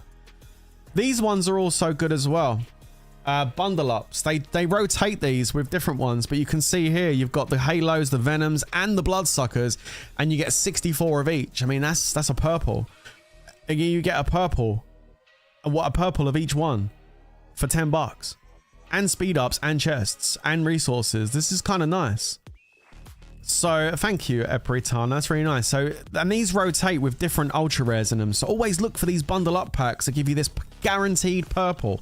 This is why this is valuable, because it's a guaranteed purple on Halo, Venom, and Sucker. Damn. Like, that's good. That's actually good. So you want to be grabbing these if you're working on pieces of gear like the Bumble Helm, the Beast Helm, the Ambrosial Cup. This is a really good pack to get. Like the ones that give you guarantees are very nice. It's always worth trying to grab those. I would try and steer clear from packs like this. This is a big common mistake I see a lot of people make. I would stay clear from packs like this. Now, I do understand you do get the guaranteed brains. There is 10 brains, but value-wise, $5 for 60 chests and a few ultra rares. I mean, it's just not worth it. You're better off not spending your $5 on those monster packs and instead going up here and grabbing some holy stars. Okay, Frosty Special. Yes, good pack. This is a good pack for a multiple number of reasons, because you're going to be getting the fortune chest. That's going to give you holy stars. That's going to give you energy, and then you can take that energy and you can go and hunt monsters specific to the gear pieces that you are leveling up and try and get ultra rares and drops on those monsters. And then you can use the stars and go into the labyrinth. Don't go into the labyrinth if you're a new player working on gear. Don't go in the labyrinth if this guy's in here.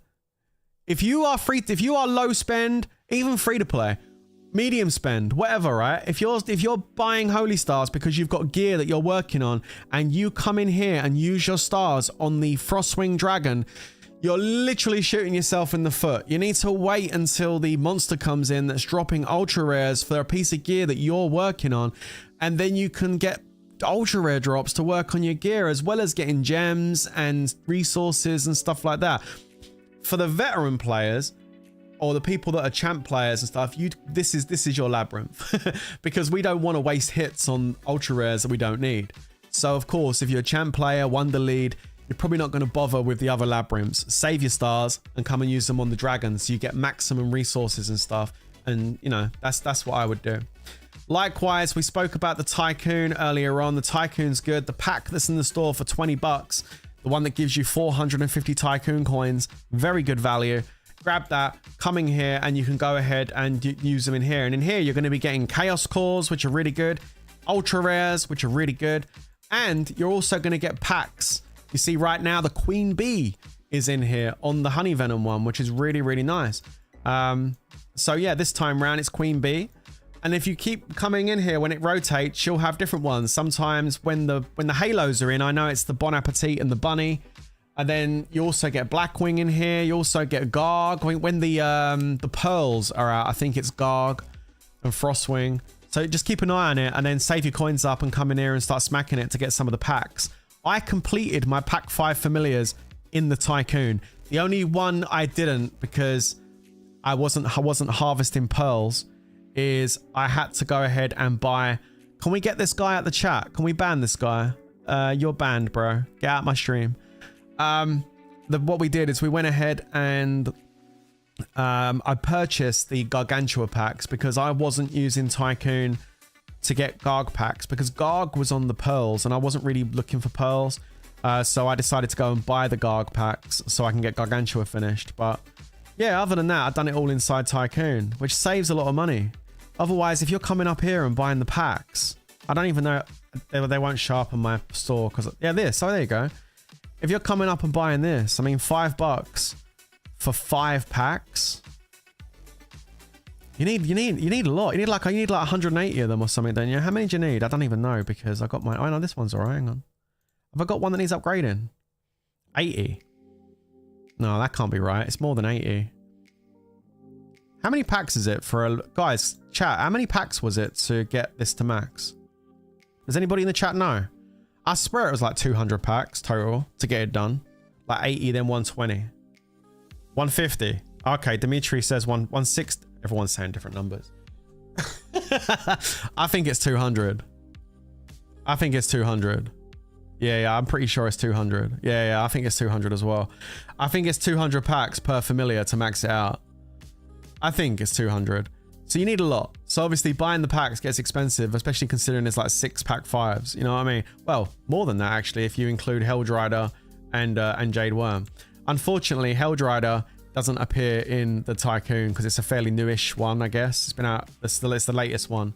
So you're going to have to go and purchase these in the store, unfortunately. And the same goes, well, Jade Worm you have to purchase too. But IGG have lately been putting the Jade Worm packs as prizes in Guildfest.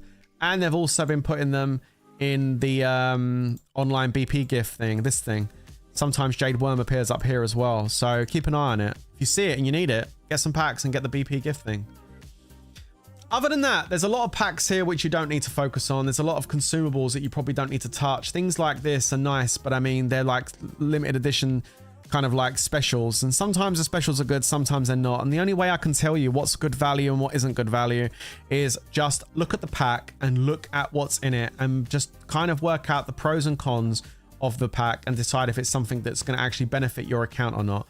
So if I was looking at this New Year special for me, just to give you an example of how you think about this, what's in this pack that's going to benefit me? Okay. Shiny surprise. Okay. I mean, some gems. Okay. No worries. Happy hour.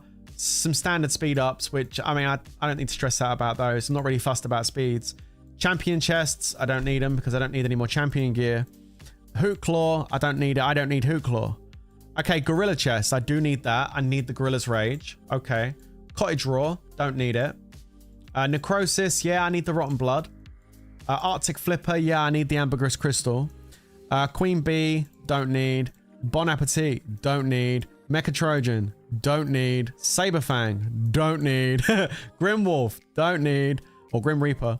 Helldrider, don't need it. Maggot, don't need it. Worm Chest, don't need it. Did you see a pattern as I went through that pack? What did I say a lot of as I went through that pack? Yeah, exactly. I said I don't need it a lot. So I now think to myself, well, this pack's probably not worth me buying because there was a lot more don't need it's there than need it's. So I'll pass on New Year special. And that's the ethos you need to have when it comes to buying packs.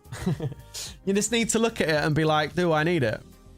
Like this pack here it's interesting for me. This pack here plays to my weakness because I like these. This Monstrous Crate 2, the second one. I like these. I don't need the Hunter's Flame or Halo, but I need Gorilla's Rage. I need Rotten Blood, and I need Ambergris Crystal.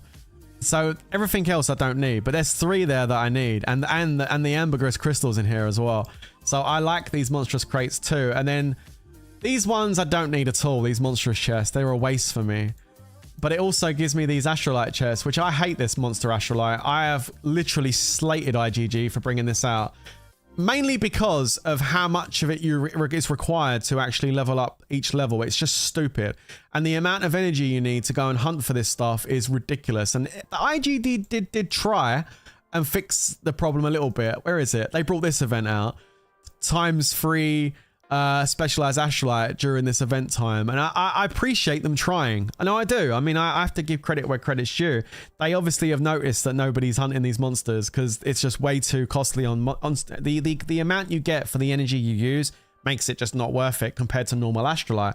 And we've talked about this loads. I've done the math on stream. We've got the spreadsheet up. We've done it all. It's ridiculously expensive to go and use monster energy. So they come up with this event to try and entice people to give it a go with the free times. But like I said in the stream when I talked about this stuff, IGG needs to make it like 15 times for it to actually be worth doing.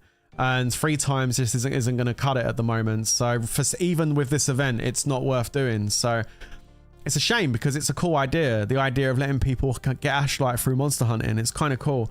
But they just implemented it with too much expense, unfortunately. So yeah, this just doesn't work. It doesn't drop enough. All they need to do, it's quite simple. It's actually really, really simple how they fix it. And I've said this before multiple times.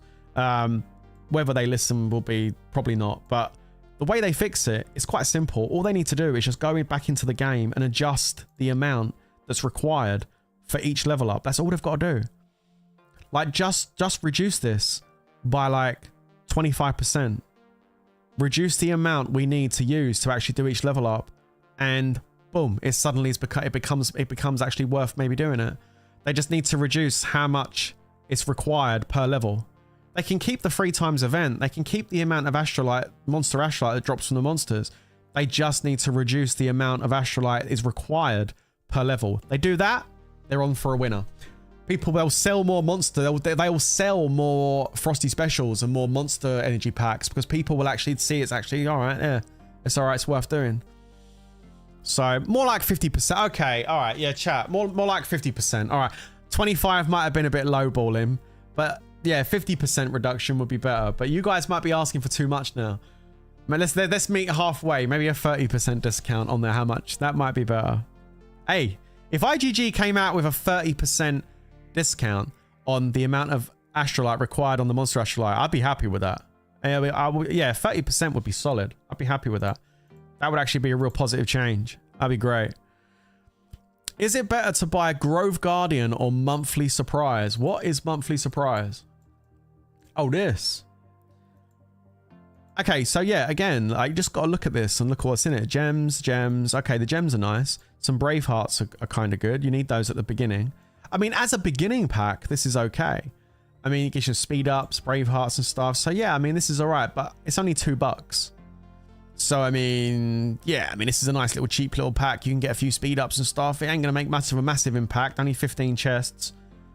But rather than spend $2 on this, my argument would be, look, you're better off adding $3 to that and going and getting a Material Madness $5 pack. Because you get 15 chests each on that one. On this pack, you're going to get 60. And you're going to get a chance with the 10 monstrous chests to get an ultra rare drop. And look at all the chests you get here, 60 each, just by adding another $3 on. So I would argue that Material Madness would be a better purchase than both of those other options. IGG in the chat, when is bargain store coming, Prince? Bro, I don't know. I'm not doing it right now. I'm not doing, I know what you're trying to get me to do. I'm not doing it right now. So yeah, look, those are the packs you focus on. Obviously, if you are a rally lead and you're looking for the gear, Material Madness is good. The Tycoon events are good. Like this one up here. It's just finished. This one here, this Arctic Flipper thing, yeah? This is really good for getting ultra rares, okay? So we've gone through all of that. If you are a Wonder Lead and you're looking to build champion gear, my advice would be, don't come in here and start buying Material Madness straight off the bat. Okay? If you want to be a Wonder Lead, if you know the cost and you're like okay with it and you made that choice, don't buy Material Madness, okay? Just don't do it. Instead, you need to go straight into not just this pack, but also Rising Champ. Don't buy that dodgy champion pack that comes out. There's one that's just called Champion Gear. It's $100 and it's awful. Don't buy that one. You need to buy a Way of the Champion and Rising Champ. Rising Champ starts at $5. You get 5, 20, 50, 1. This one is just a one-off purchase for 50. But those are the two packs you go for. Rising Champ, Way of the Champion. This pack here is going to give you just Champ. All right, 600 chests, 55 Crimson Mains. Okay, and some resources. Okay, so this is a good pack to get for $50. It's okay. The other one is going to give you a bunch of champion chests. You're going to get like 1,700 champion chests and a bunch of commons, like enough to get like a purple from the full run. You get one purple and like 1,700 chests from a full run of Rising Champ, okay? And not only are you going to get the Rising Champ chest, like the champion chest, but you're also going to pick up a bunch of standard gear chests as well, because there's a bunch of standard gear chests that come with the Rising Champ pack. So you're going to be getting drops for the other gear at the same time you're building the champ. If you want to be a Wonder Lead and you're buying Material Madness and you're buying Way of the Champion and Rising Champ, you're just doubling up for no reason at all. So just focus on the champ gear to start with, okay? And then don't focus on anything else in here, because the champ gear is expensive. We talked about it earlier. It's like 20 to 25 grand to get a full set of 8 champ. So you're not going to want to be doing other things at first. Just focus on getting that champ gear done. Also, something you want to probably pick up as well along the way is Mythic Forge. You need a lot of embers to level up that champ gear. For example, the accessories require 41 gold embers. I think it's 41 or 42 gold embers. All of the champion gear is hella expensive to level up to Mythic. It requires multiple of these gold blazing embers. So it would be a good idea that while you're buying your champion packs and leveling up your champion gear, that you start topping up your Mythic Forge packs and getting these. So these and the champion packs are what you should be focusing on. only once you've got your champion gear leveled up, and do one piece at a time. Don't be one of these players that gets a full set of champion gear to green, a full set of champion gear to blue. No, focus on your champ gear one piece at a time. Boots, get them to mythic. Offhand, get it to mythic. Chest piece, get it to mythic. Main hand, get it to mythic. Helmet, get it to mythic. Accessory, accessory, accessory. One at a time. Okay, do that. Once you've got your champion gear built and you've got all 8 pieces, then you can start doing other things. You can start buying astrolite, you can start buying sigils, you can log into my account when I'm streaming. That's just great. Bears, that's the second time you've done that to me today, bro. I'm losing my mind. I don't know why. That's okay. There's only one person on planet Earth that's my login. It's Bear, so it must be him. Okay, so one piece at a time is what I'm saying. And then you can start pushing other things, right? Unless you've got a bigger budget. It all comes down to how much budget you've got. Have you got the budget to buy all the champ packs every time they come around and purchase this all the time to level up your artifacts? It's a lot. It's a lot. If you've got the budget, then go for it. But I'm just saying, if you haven't got the budget, do one thing at a time, all right? That's what I would do. Don't be a jack of all trades and a master of none. Focus on one thing at a time. So focus in the store on your heroes, your $5 pack heroes, your rising champ, and your forge packs. Get your embers up. Those should be what you're focusing on in the store, all right? And your tomes. There you go. That's like 4 things, but that's what you should be focusing on. Hero packs that you need, your army heroes, your spear heroes, tomes, your champion packs, and the other one I just mentioned. Yeah, heroes. I think that was what it was, right? Yeah, do that. And then do your research, leveling up your heroes, working on your gear. That's where that's your comfortable space right now. And then eventually, once you start getting your heroes done and you start doing that, you need to start doing other things like working on your castle stars. I know, it's never ending. It's crazy, right? You need to start working on your castle stars because there is a buttload of stats inside here. Loads of HP, loads of attack. There's these ones which give you extra coalition army sizes. There is army attack boost. There is debuffs in here. Army attack. I mean, yeah, look. It's my suggestion would be, if you to work on your castle skins, like start off by getting all of your attack ones to like 3-star. Don't unlock the HP ones just yet. Just focus on the attack ones. Get the attack ones to 3-star. And then once they're all 3-star, start working on getting them to 4-star. And then once they're all 4-star, start working on getting them to 5-star. And then when you've done that, you can start opening the HP ones and start doing the same process with the HP ones. Now, you can gamble Star Scrolls just the same way as you can gamble Astrolite. I did it plenty of times. In fact, I've got a YouTube short up where I completed the 5th star on this one here, which is the most expensive castle skin in the game. It's like 3,600 castle scrolls to get this to 5-star. Well, that is how much the 5th star costs, 3,600 star scrolls. And I got it with a 2% gamble. So, you know, it does... But listen, what worked for me might not work for you. I've heard of horror stories of people doing 2% gambles and not getting it. So you gotta be very careful. But yeah, it is what it is, right? But like, again, don't feel like you need to be rushed to do this. Do it at your own pace. Do you want to know how I've done this? Do you want to know how I've done most of my castle stars? You're gonna love this. Let me go find the pack. Where is it? Is it still in here? There it is. Boom. This is my pack. I don't buy it no more.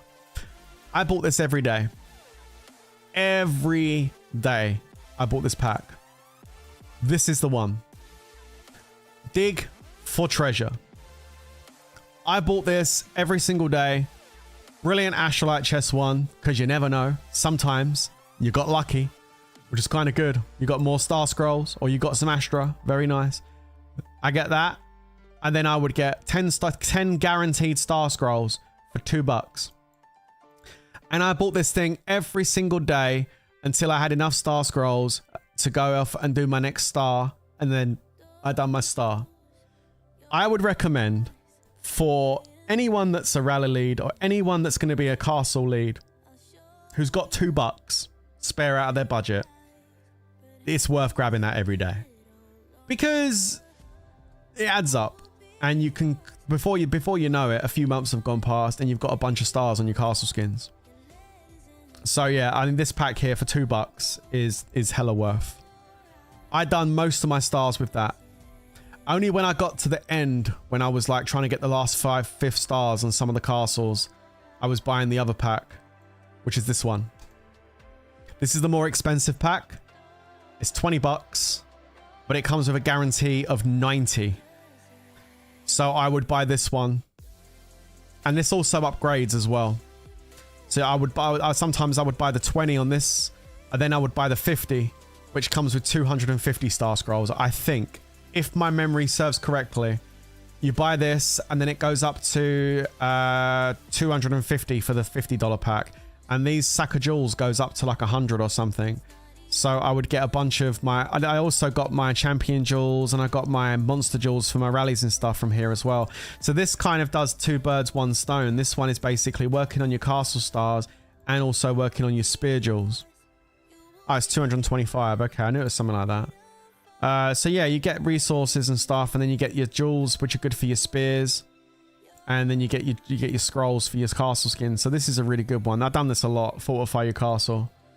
So dig for treasure is what I started with, and then I upgraded to fortify your castle. But those are the 2 packs that you want to focus on for your castle scrolls, guys. All right.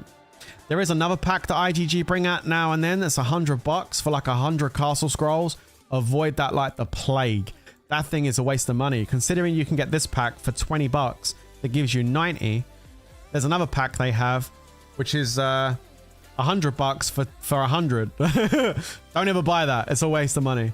Likewise, there's also another pack that comes out for tomes, which is $100 for 1,000 tomes.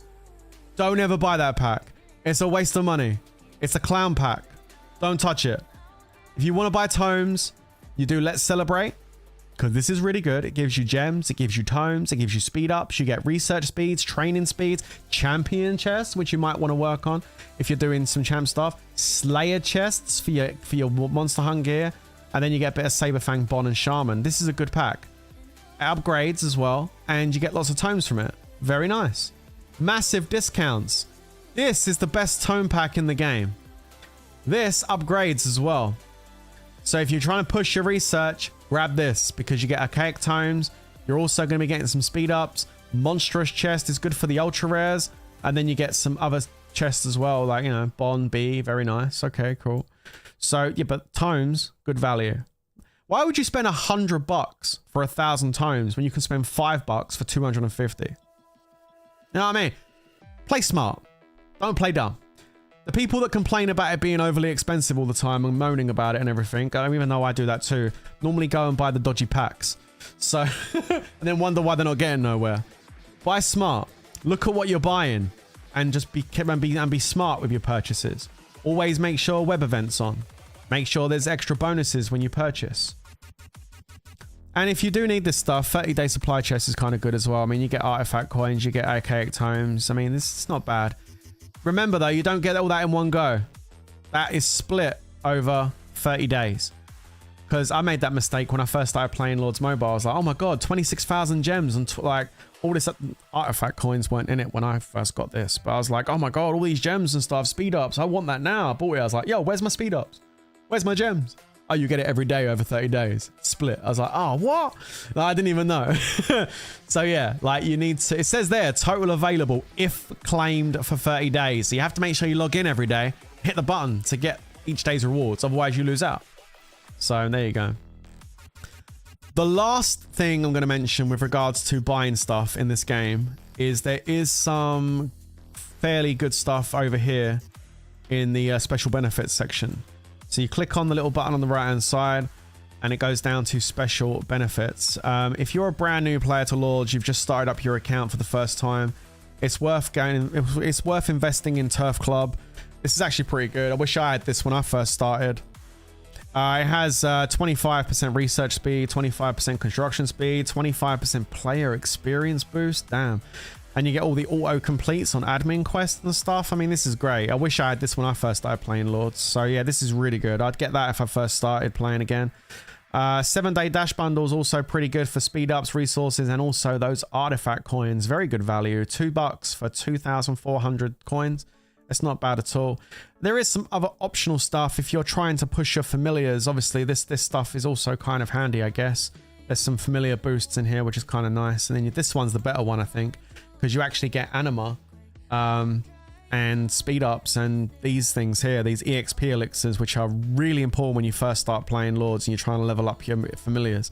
So these are really helpful to get at the start of the game too. So yeah, this is a good one to grab. So there's a couple of good things to get inside the special benefits to definitely consider, but I think out of the 4, the Turf Club's probably the best one to grab. It's just give you the more bang for your buck. It's pretty good. Yeah, someone mentioned in the chat this thing over here that they brought out, the Kingdom Labors, is also very good. This is where you're going to pick up your Techno Labs from. Free to play, you're still going to be able to pick up some at the free to play. It's like a battle pass. Free to play gets the bottom run, and then if you pay $5, you can get the top run of the ladder. Okay. Obviously, like silver is the free to play one. You get 40 Techno Labs, which is nice. You know, forget the special event stuff. That's normally not there. You get 40 Techno Labs. That's going to help you with your free-to-play research, and you get a bunch of speed-ups and stuff in here. So make sure you come in here and do your labors and collect all of your rewards. If you're able to spend, if you've got the budget and you're able to spend that extra $5, then you do get like more Techno Labs. You get like another 80, plus you get extra rewards, including 550 tomes, which is not bad when you think about it. Just think about this for a second, right? You pay $5 here and get 550 tomes, plus a bunch of other stuff, right? But remember, there's a pack in the store which costs $5 called Massive Discounts, and it gives you 250 tomes for $5. And you get a few chests and stuff with it and whatnot, but the tomes are what you want. 250 for $5. Well, this event here, you're going to spend $5 and you're going to get 550. So you're going to get double the amount of tomes. Plus, you're going to get 8,100 artifact coins, which is kind of cool, and resources and speed ups. So, and the Techno Labs, 80 of those. That's going to really help you with your tier 4 research. So overall, this is actually fairly good if you're going to, you know, if you're trying to push that stuff. But if you're free to play or low spend, it's not essential, and you can still get some pretty good rewards from the Silver Pass. Okay. But that's something else that's worth looking at. Okay. It's definitely worth looking at that. By the way, best tome pack is the weekly one for $10. Are you talking about the thing in here? The subscription. Is it in here? Is there a weekly? Is there a different one? I mean, there is these subscription things. We already looked at these though, didn't we? Yeah. That's a gem pass thing. That's... Wait. Oh, this one. I mean... It's better value. I mean, it's better. Yeah, it's better value than the. Well, you have to look at it from this perspective. There's a couple of different. Yeah, I'm looking at it. There's a couple of different perspectives on that. I mean, $10 is how much that costs, and it gives you 630. The other one is $5 for 250. Okay, so if you got 2 of those, that would make 500. So in effect, you're basically saying you're going to be getting an extra 130 tomes from doing this one. True. And if it's just tomes you want, then yeah, I guess this works out better value on the tomes. But I guess the other thing to take into consideration is the fact that it's just something to bear in mind. It's the fact that with this pack down here, you don't just get the tomes. Where is it? You don't just get the tomes, do you? You're getting tomes, but you're also getting gems as well. So if I bought 2 of these, I would have 1,600 gems plus nearly. I would have like what? For free, nearly 4,500 gems pretty much. Plus I'd have some speed ups. Plus I'd have 40 monstrous chests, the chance of getting ultra rares. Plus I'd have some extra chests here, and I'd have some resources. So yes, I agree with you. You would get more tomes for your money if you bought the weekly thing, but you also lose out on a bunch of other stuff. There's some consumables and also some potential ultra rare drops for your gear. So I would argue that those 140 tomes, I'm not worried about them. I mean, obviously, if you're really pushing your research, then the best thing to do would be to buy this and do the other one. But then it's all money. It all adds up. There's so many things already that I've mentioned that you need to be focusing on if we keep adding things, it just makes it more and more and more and more expensive. And like sometimes you just need to kind of like rein it in. Unless you got the budget, then blow your socks off and go for all of it. Buy this and the thing and the weekly thing and all of it. But I don't do none of that. I don't do any of that. I wouldn't do that. If it was me, I would just buy massive discounts. And maybe when I could afford it, I would go Let's Celebrate. So I would probably get like the 5 and the 20 of the massive discounts. And then I'd probably go buy the 5 of Let's Celebrate for some extra gems, some speed ups, and some chances at some gacha chests. I would probably do that. And if I had the money that week, if I was okay that week and I could afford it, I might get the extra 20 on Let's Celebrate. Or I'd take that 20 bucks and go and get myself like a $5, what's it called? Frosty Special. Might go grab a 5 Frosty Special, or I might do a 5 and a 20 on the Frosty, get some energy, go into Labyrinth, try and get some ultra rares, go and do some monster hunting, get some gems, get some resources, get some more, you know what I mean? Get some ultra rares. So I use all these things to kind of manage my account. But I think like in the early stages, I wouldn't stress too much about Frosty. It's nice as a treat if you can afford it. But I would focus on the stuff that's going to be giving you guaranteed stuff that's going to be helping your account. Things like this, look, brilliant talent orbs, tomes, anima, elixirs. This has got all stuff in it that you need as a new account if you're building up. For the people that are doing rallies, for the people that are doing castle rallying. If you ain't doing castle rallying, you don't need to stress out about those yellow orbs. Just relax. You don't need it if you're just going to be a filler. You don't need it. And there's nothing wrong with just being a filler in a guild. You can build up good gear, defend yourself well with a good troop comp, and still join all the rallies and have a lot of fun in this game and socialize with everyone. You don't need to be the rally leader. But hopefully today I've gone through a lot of cost and stuff, so you guys are more prepared for all of that, if depending on what you want to do. It all comes down to how big your budget is. That's pretty much what it comes down to. Not gonna lie, if I sell my main and made a new account, I'd drop 5 to 1,000 in the pay-to-play tycoon. Okay, there is one other topic I want to just go over. and then I'll answer any questions you guys have. There is one other topic I just want to cover with regards to new players playing Lords Mobile. Okay, and that is, don't let the game just take over. I know that sounds silly, but trust me, it can happen. It becomes the thing that you think about non-stop all day, every day. And trust me, it can ruin relationships and it can ruin lives. I'm telling you, trust me on this. You need to make sure that you play responsibly, play when it's not family time and all the rest of it. Trust me, man. I'm talking from experience. I know how it goes. So make sure you don't mess things up in your personal life by playing a game like this. It's not necessarily Lords Mobile's fault, this is just the genre. Mobile gaming like this in general. It can get very addictive and it can actually take over your life. You make you lose sleep and all sorts of shit. You know, you're frightened to not look at the phone in case you get attacked or some shit. Do yourself a favor every single night before you go to bed, right?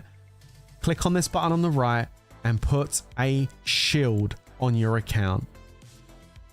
Don't be that guy that's like, hey, nah, my balls are too big, bro. I'm not gonna shield. I'm holding leaders. I'm holding leaders.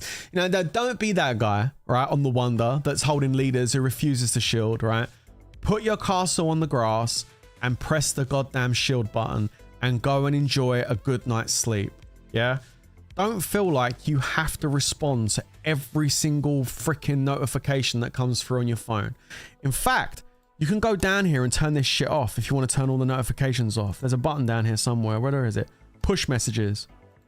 You can turn all this shit off. It is all off on my PC anyway. You can turn that crap off. Like, you have line app. Most of you have line app in your guild. Someone will tag you if there's an issue or call you. Don't feel you have to join in on every single thing. There's a reason why there's 100 people in a guild, because everyone chips in and helps out, right? You don't need to do everything. And that goes for fillers, that goes for rally leads, that goes for everybody. You don't need to feel obliged to have to log in every time something's happening in the game, unless it's really urgent, you know, and you have to. Take time to enjoy life. Go outside, smell some fresh air, you know, touch grass, get exercise, be healthy, and be healthy when you play the game. Set budgets. Don't go over budget. don't get yourself in a financial mess playing this game, because this game has a very big economy. There's players like myself that have been playing for 7 years, pay to play, and we're still nowhere near maxed. Don't think you're going to come into Lords Mobile and max your account out in 1 week. Unless you're some kind of chic oil baron that's an absolute billionaire that literally can just spend like 200 grand in one night and be like, that was a fun night. You know, if you're that guy, and trust me, those guys are around, then all the power to you, bro. Knock yourself out. IGG is rubbing their hands when you downloaded the game. But all I can say is if you're just, you know, and that's like the 0.5% of the population in the game.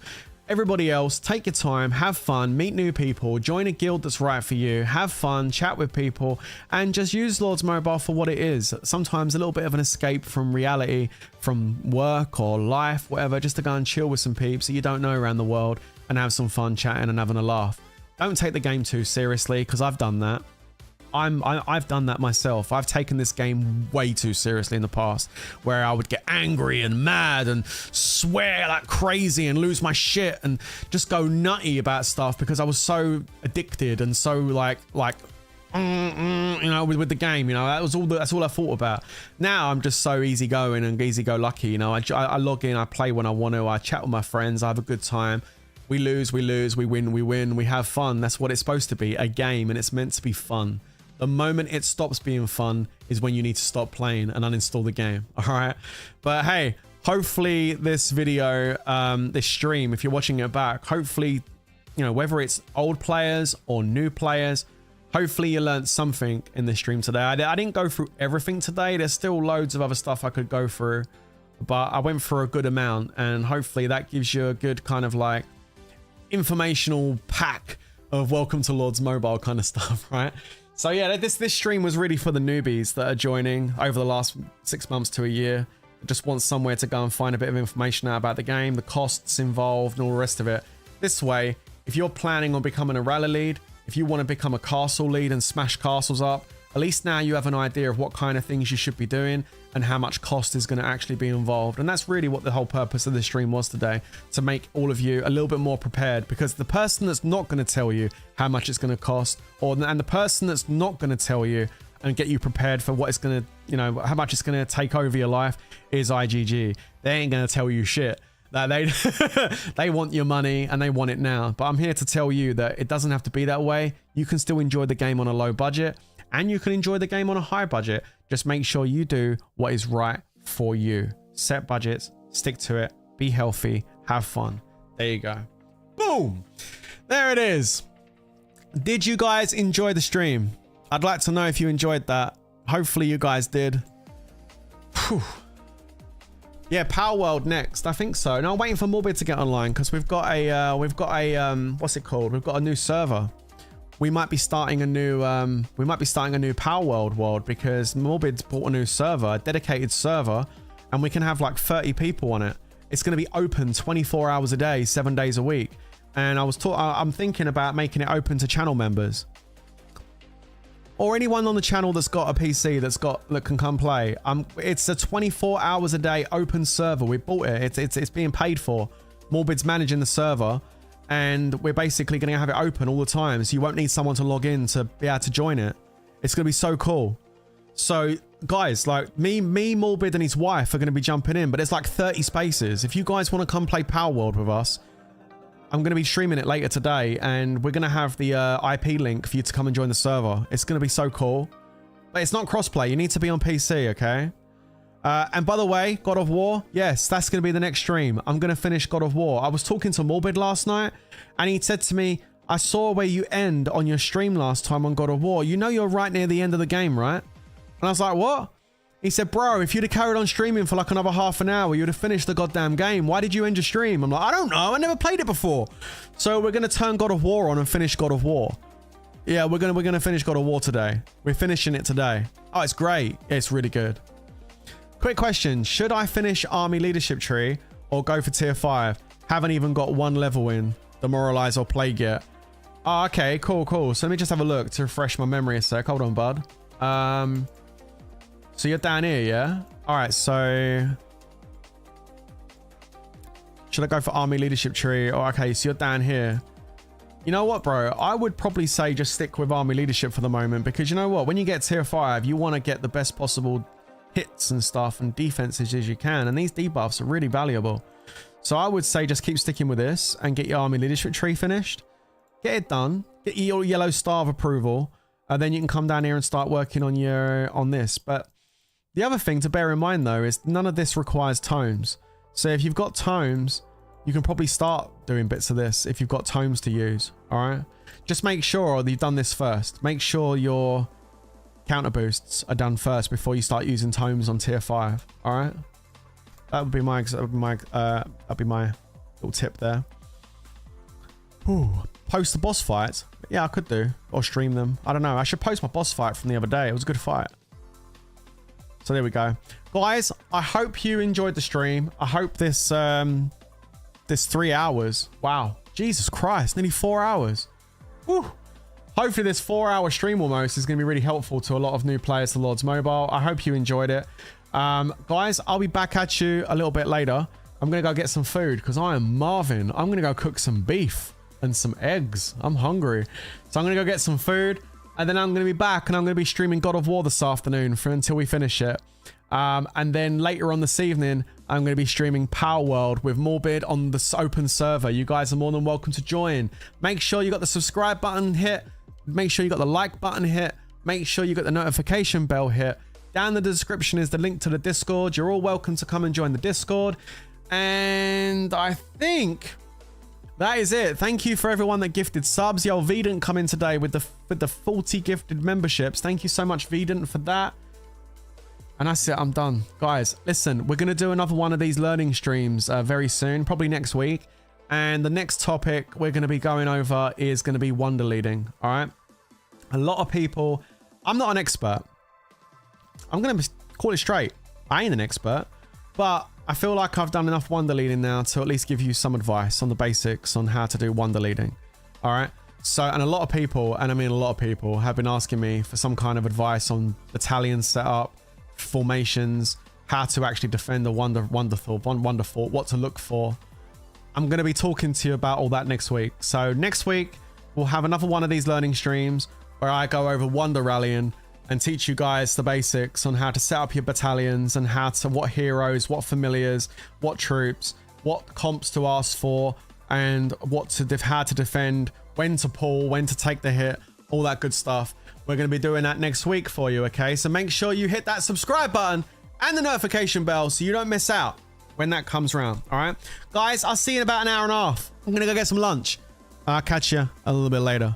But until then, you know how this next bit's going to go. Stay safe, everybody. And, of course, peace out. Bye, guys.